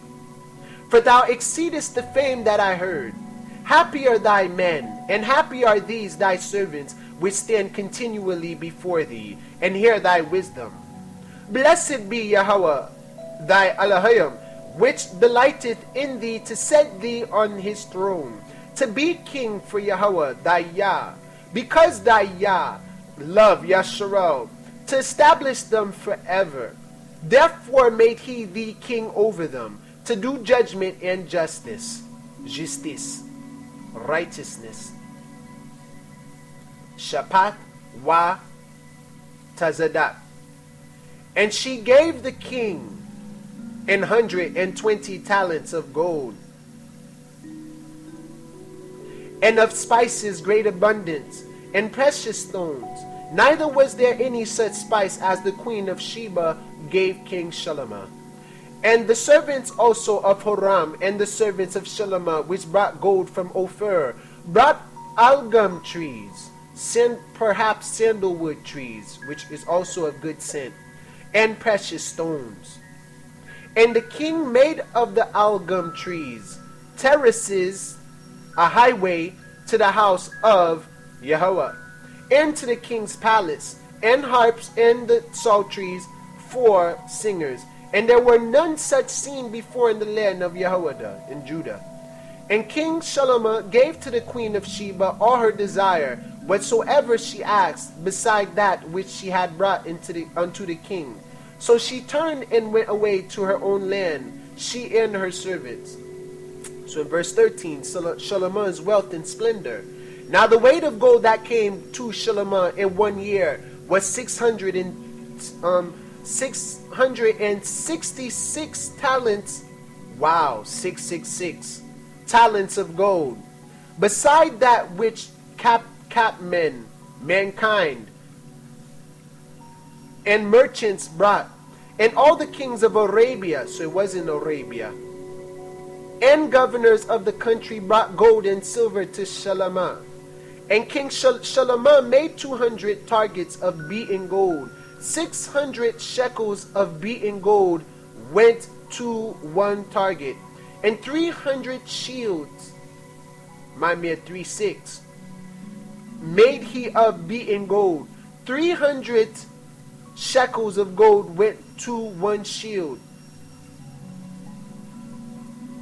And the king put them in the house of the forest of Lebanon. So parts of Lebanon belongs to us. Moreover, the king made a great throne of ivory, and overlaid it with pure gold. And there were 6 steps to the throne, with a footstool of gold, which were fastened to the throne, and stays on each side of the sitting place, and 2 lions standing by the stays, by the hand. And 12 lions stood there on one side, and on the other upon the 6 steps. This reminds me of Yeshua sitting on the throne, and the 12 lions, the 12 tribes, they're on the one side and the other side, 6 on each side.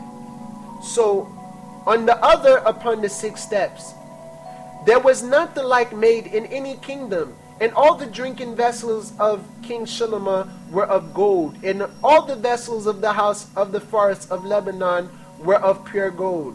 None were of silver. It was not anything accounted of in the days of ShaMaCh.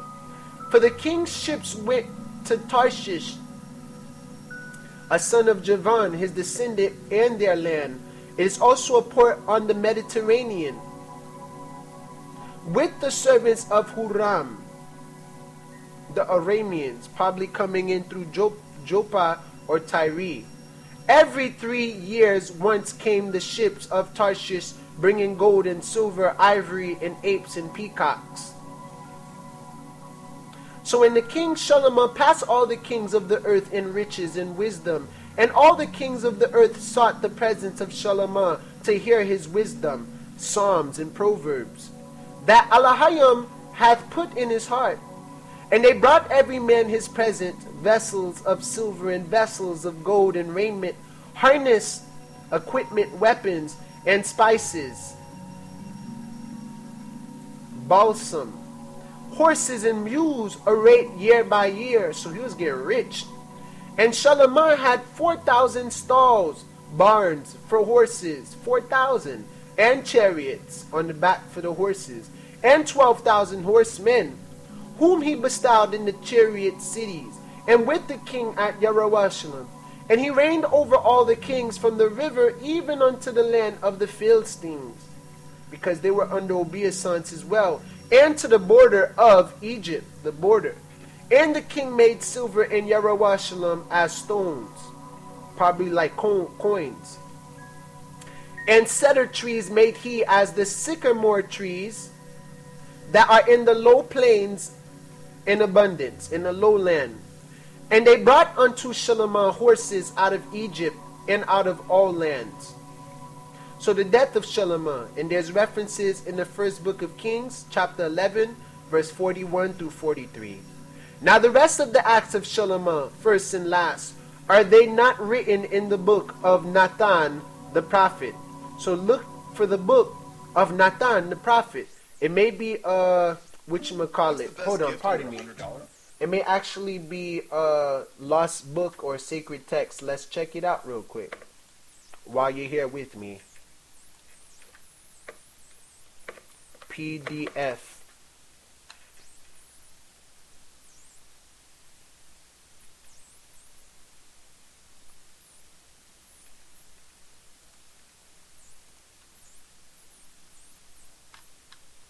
Alright, let me do it like this. Sacred text.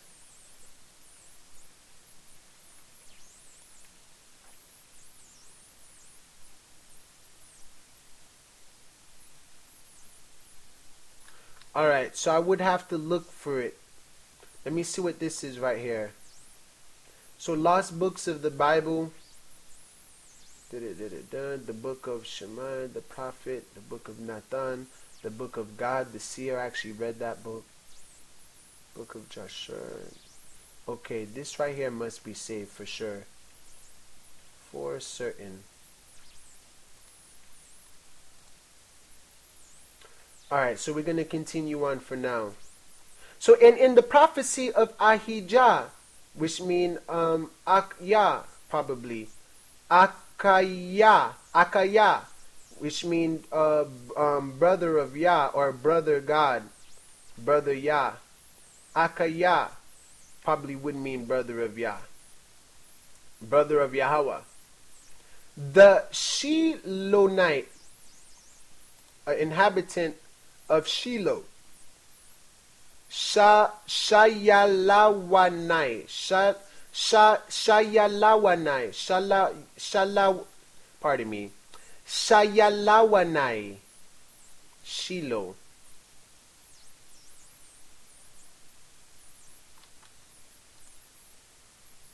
And in the visions of Iddo, the seer. So all these books, there's books. You can look up the prophecy of Ahijah, the book of Nathan the prophet, the visions of Iddo, the seer against Jeroboam, the son of Nebat. So it said, isn't it written in those books, those acts?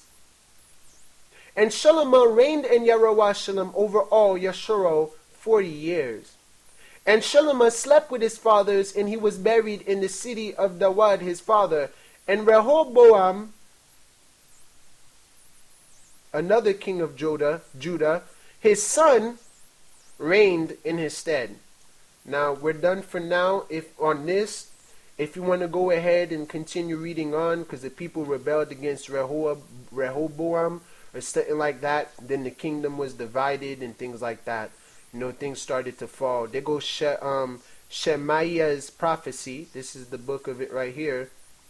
Then the priests and Levites ended up forsaken by Jeroboam. He forsaken the priests and tried to kick them out the way.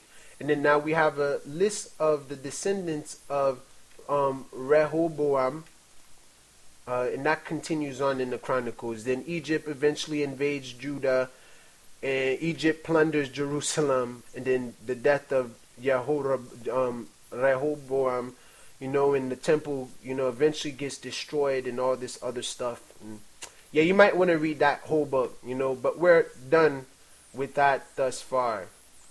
So now there's a couple of things that we wanted to check out. There's Psalms chapter 30, verse 1 through 12.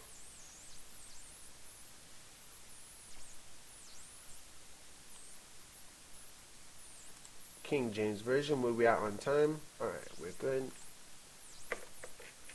Boom. So verse 1 through 12. So mourning turned into dancing. Psalms 30 verse 1. A psalm and song at the dedication of the house of Dawud. I will extol thee, O Yahweh, for thou hast lifted me up, and hast not made my foes to rejoice over me. O Yahweh, my Elohim, I cried unto thee, and thou hast healed me. O Yahweh, thou hast brought up my soul from the grave. Thou hast kept me alive, that I should not go down to the pit. Sing unto Yahweh, O ye saints of his, and give thanks at the remembrance of his holiness. For his anger endureth but a moment, and his favor is life. Weeping may endure for a night, but joy cometh in the morning. And in my prosperity I said, I shall never be moved. Yahweh, by thy favor thou hast made my mountain to stand strong. Thou didst hide thy face, and I was troubled. I cried to thee, O Yahweh, and unto Yahweh I made supplication. What profit is there in my blood, when I go down to the pit, into the well, into Sheol? What shall the dust praise thee?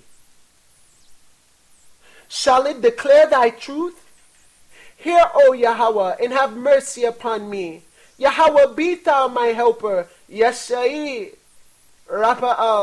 Thou hast turned for me my mourning into dancing. Thou hast put off my sackcloth and girded me with gladness, to the end that my glory may sing praise to thee and not be silent. O Yahweh, my Elohim, I will give thanks unto thee forever. Now let me check out this in interlinear chapters in Hebrew and see if he says Elohim there or Yah. Allahai. Allahai. So Allahai, my God. Allah mean God, and Hai, the I at the end mean God. So Yahweh Allahai. And when he says God over here, let me see.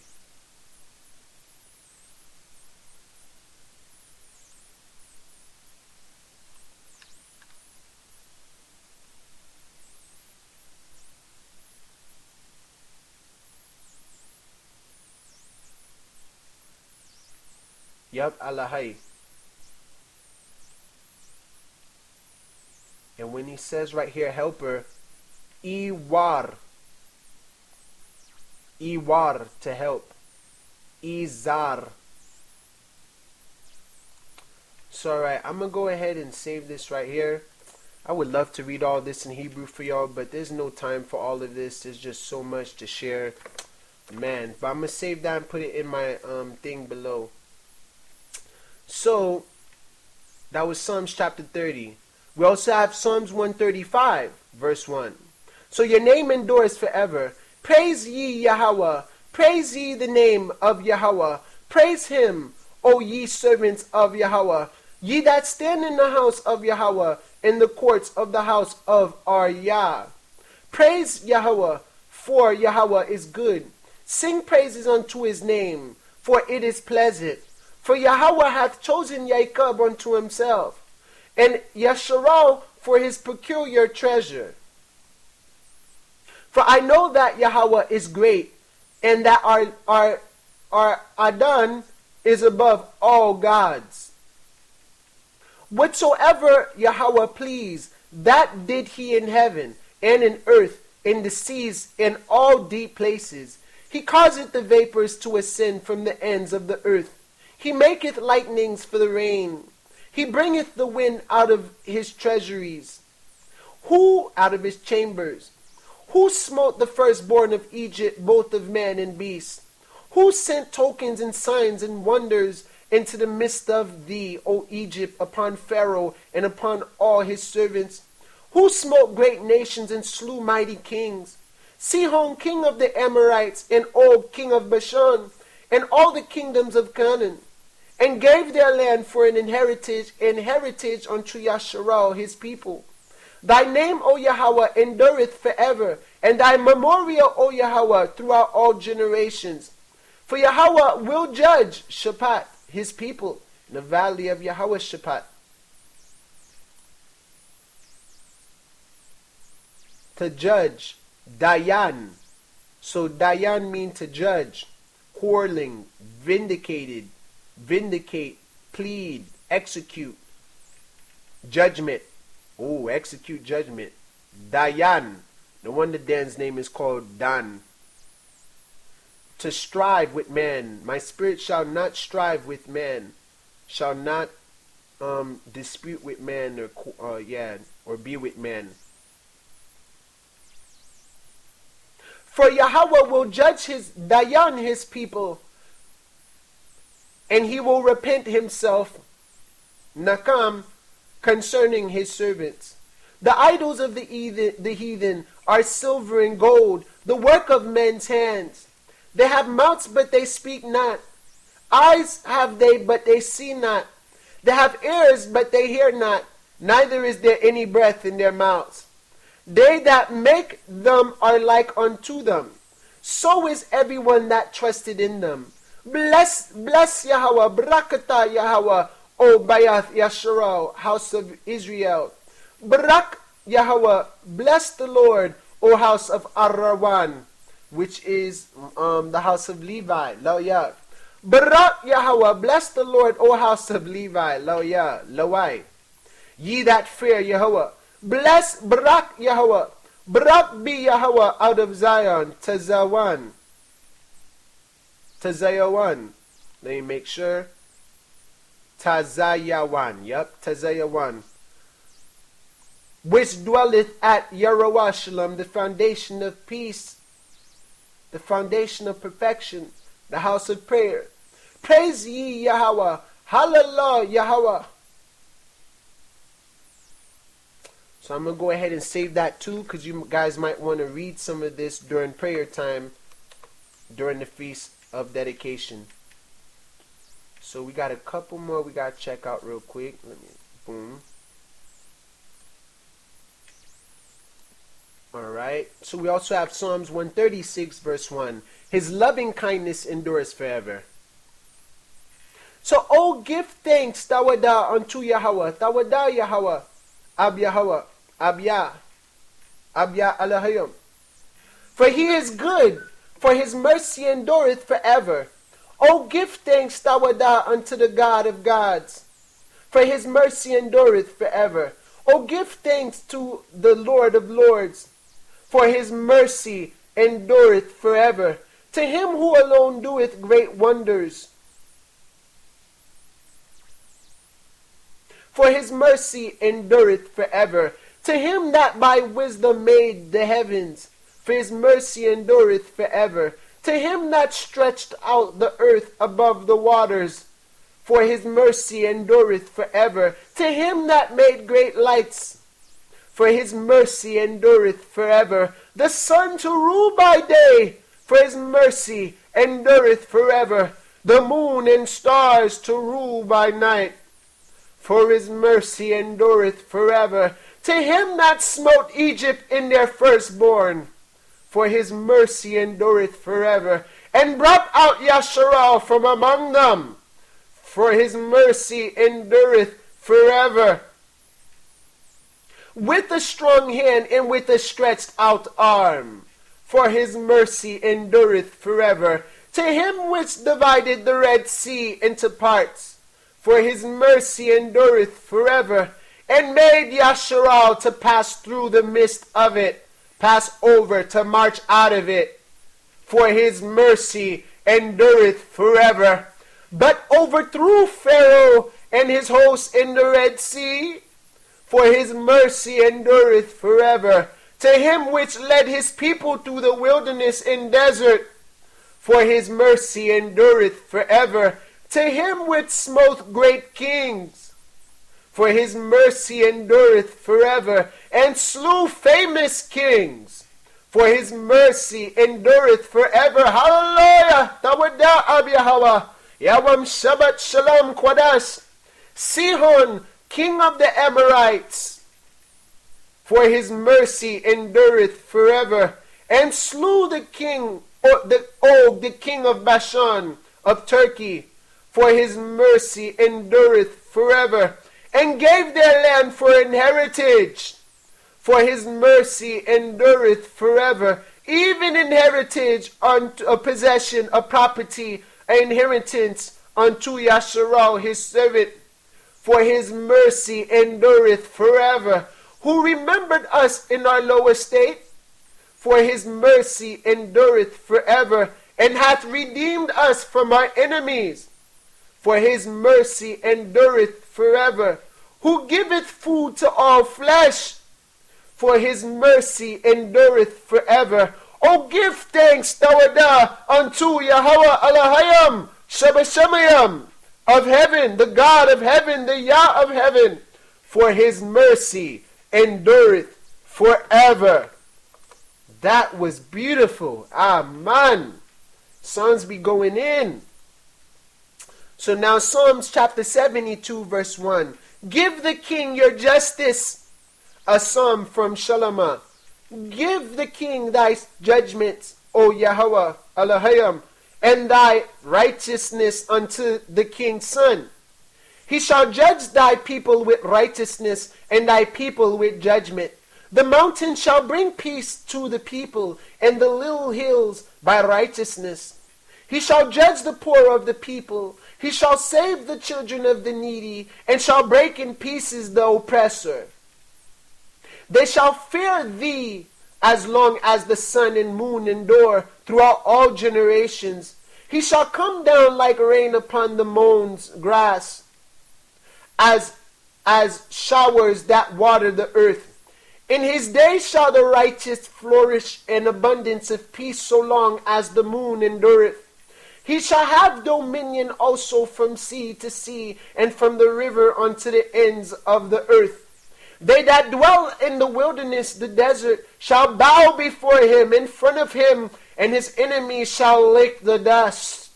The kings of Tarshish and of the isles, the islands, shall bring presents. The kings of Sheba and Seba shall offer gifts, which Seba is the son of Cush, Ethiopia. Yeah, all the kings shall fall down before him. All nations shall serve him, for he shall deliver the needy when he crieth, the poor also, and him that hath no helper.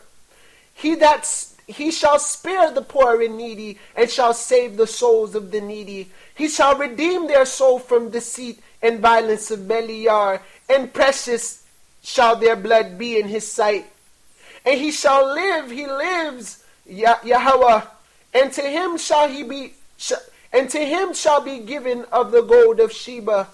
Prayer also shall be made for him continually, and daily shall he be praised. There shall be an handful of corn in the earth upon the top of the mountains. The fruit thereof shall shake like Lebanon, and they of the city shall flourish like grass of the earth. His name shall endure forever. His name shall be continued as long as the sun. And men shall be blessed in him. All nations shall call him blessed.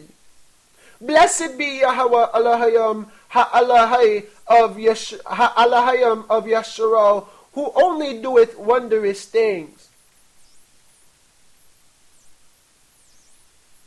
And blessed be his glorious name forever. Yahweh Ahaya Elohim, Ahaya Ashur Ahaya. And let the whole earth be filled with his glory. Amen and amen. Verily, verily true, I affirm, the prayers of Dawud, the son of Jesse, are ended. So that too, I'm going to put all in my description below. You can find them right now. Pardon me if I'm repeating it, because you know I'm making the video and saying this at the same time. So, and plus it's probably good to remind y'all. So now in Psalms 45 chapter 1, your throne is forever. To the chief musician upon Shoshanim.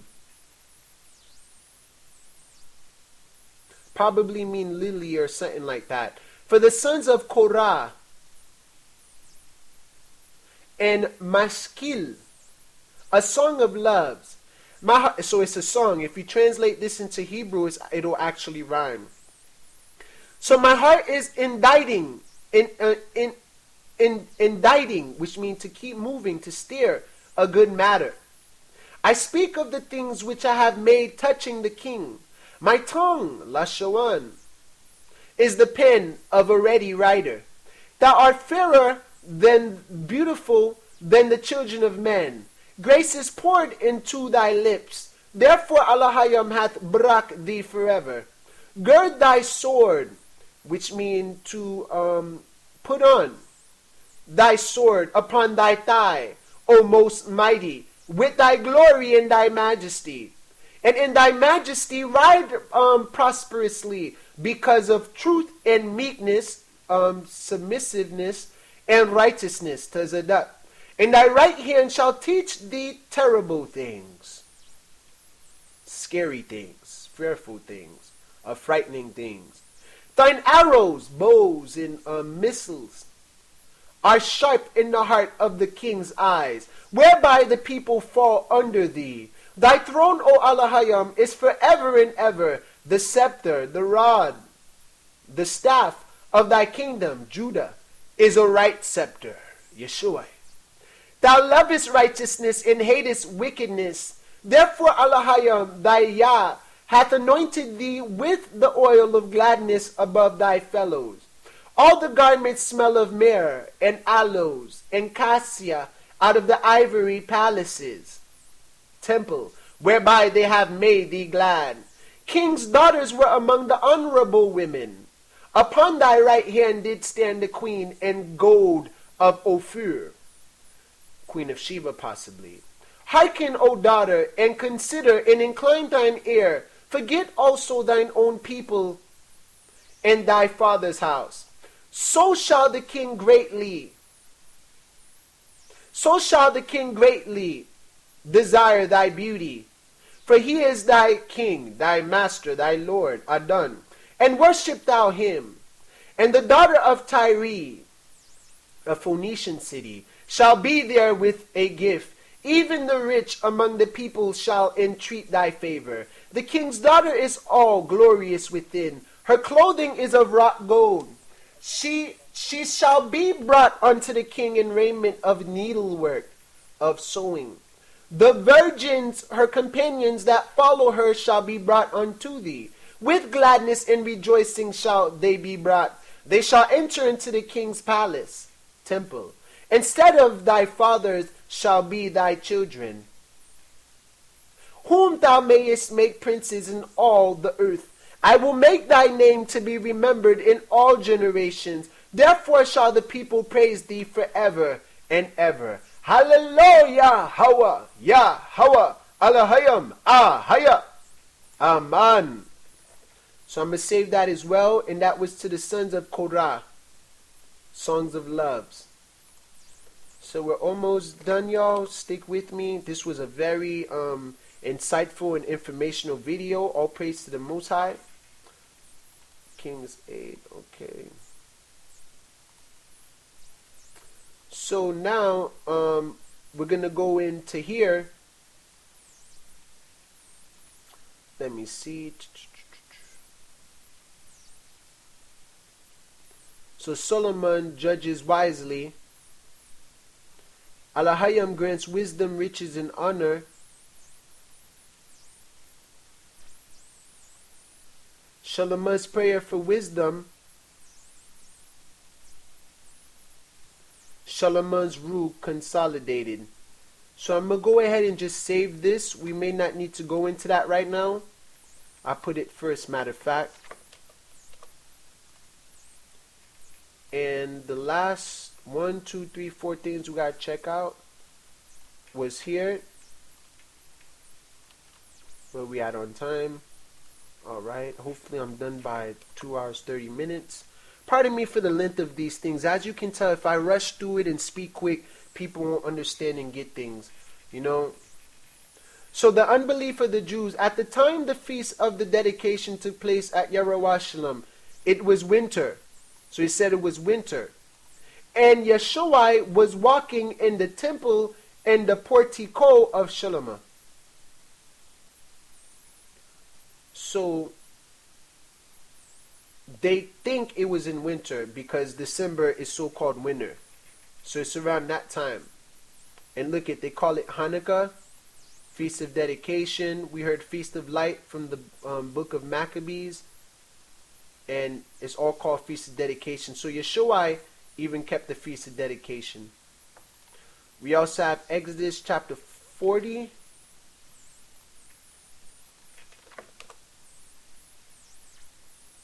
So this is how they set up the tabernacles and everything.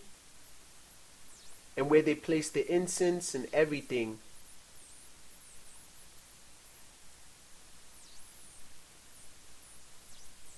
The golden altar, then the glory of Elohim filled up the tabernacle that day.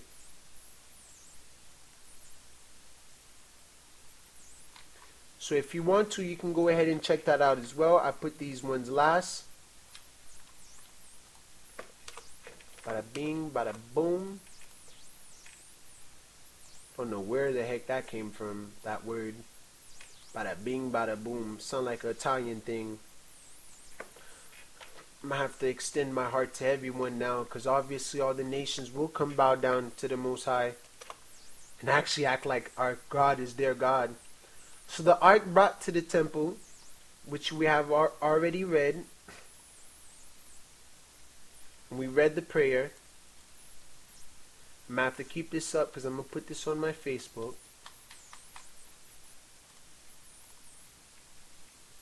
And last thing, oh yep, we probably already went into this already. This was the new temple being rebuilt. So eventually, once you get used to this stuff, everything is pretty much really redundant. Very redundant. You know what I'm saying? No matter what book you read, what sacred text, it just, some of the text just fill in the blank and things like that. You know, but it's all redundant. Same things.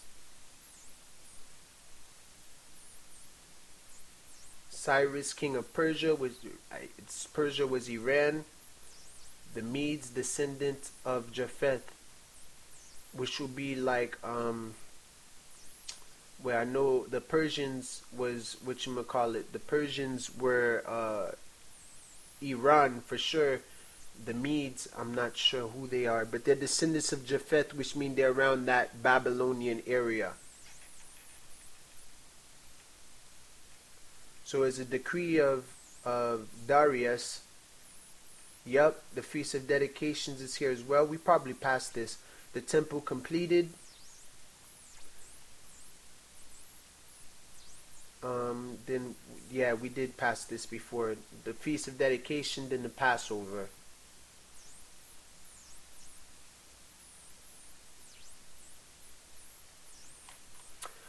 Alright, y'all, we're at the end. You know, thank you so much for joining me on this video. Share this video. I hope you guys have a wonderful Feast of Dedication. By the way, let me see if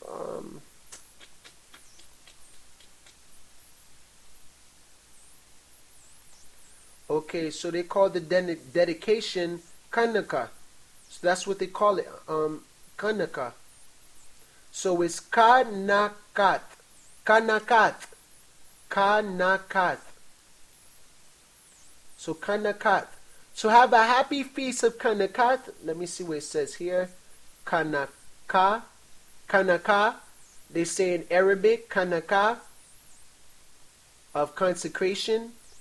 So it's called consecration, dedication. That's where I got the word reconsecration from, and from the book of Maccabees. And it's funny because they talk about it here too. And it comes from the word Kanak, which reminds me of Enoch, but it means to train up, to dedicate. Kanak, to dedicate. Kanak means to dedicate. Kar, or kak would mean roof of mouth or speech or taste and stuff like that, palate. So once again, it's called ChaaNaKaH. ChaaNaKaH in Hebrew, ChaaNaKaH, well actually ChaaNaKaH probably in Arabic or one of the two, and ChaaNaKaH, like Hanukkah, and yeah, this would be Hebrew right here. This would be Hebrew. The other one was Aramaic or Arabic. Aramic, pardon me, Syrian, Aramaic, and it corresponds with ChaaNaKaH. So ChaaNaKaH. So let me see if I can find where it says feast. Feast, feast, feast, feast, feast.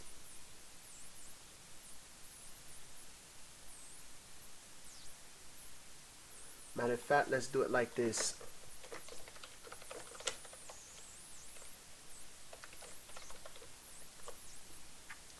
I should have put language translator. I know most of these websites aren't 100% accurate, but I'm going to check this out real quick.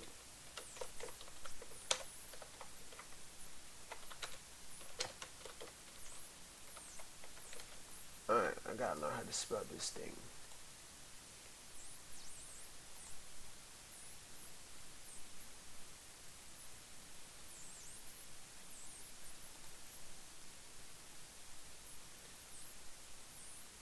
So let me put this bigger.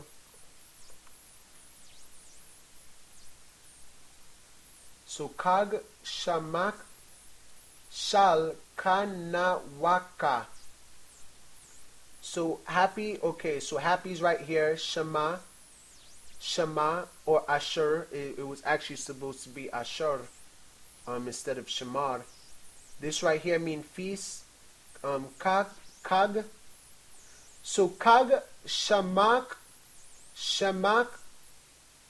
Shal, ChaaNaKaH.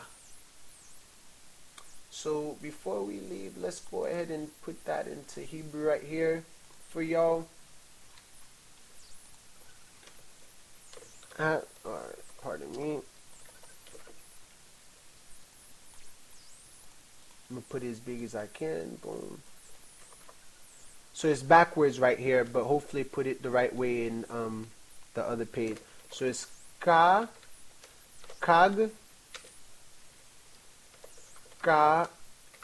oh, pardon me.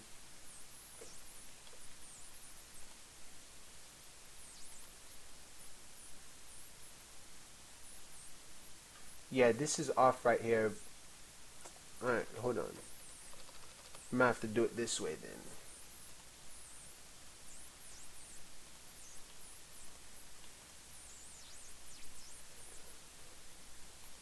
Because we read from right to left in Hebrew, so it's ChaaG,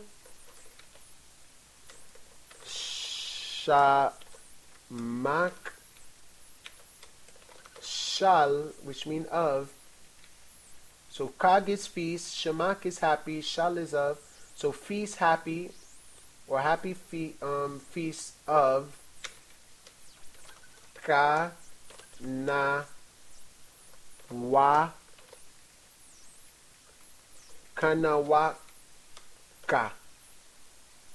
So ChaaNaKaH. So ChaaG, ShaMaCh, Shal, ChaaNaKaH. Or, as you know right here, that we just went over pretty much.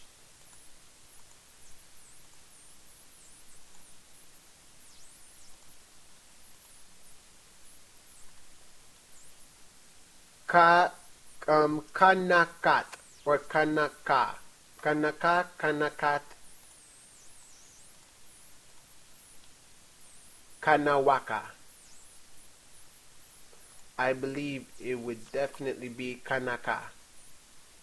So ChaaG, ShaMaCh, Shal, ChaaNaKaH, y'all, and Shabbat Shalom. Have a peaceful rest. Brakatah.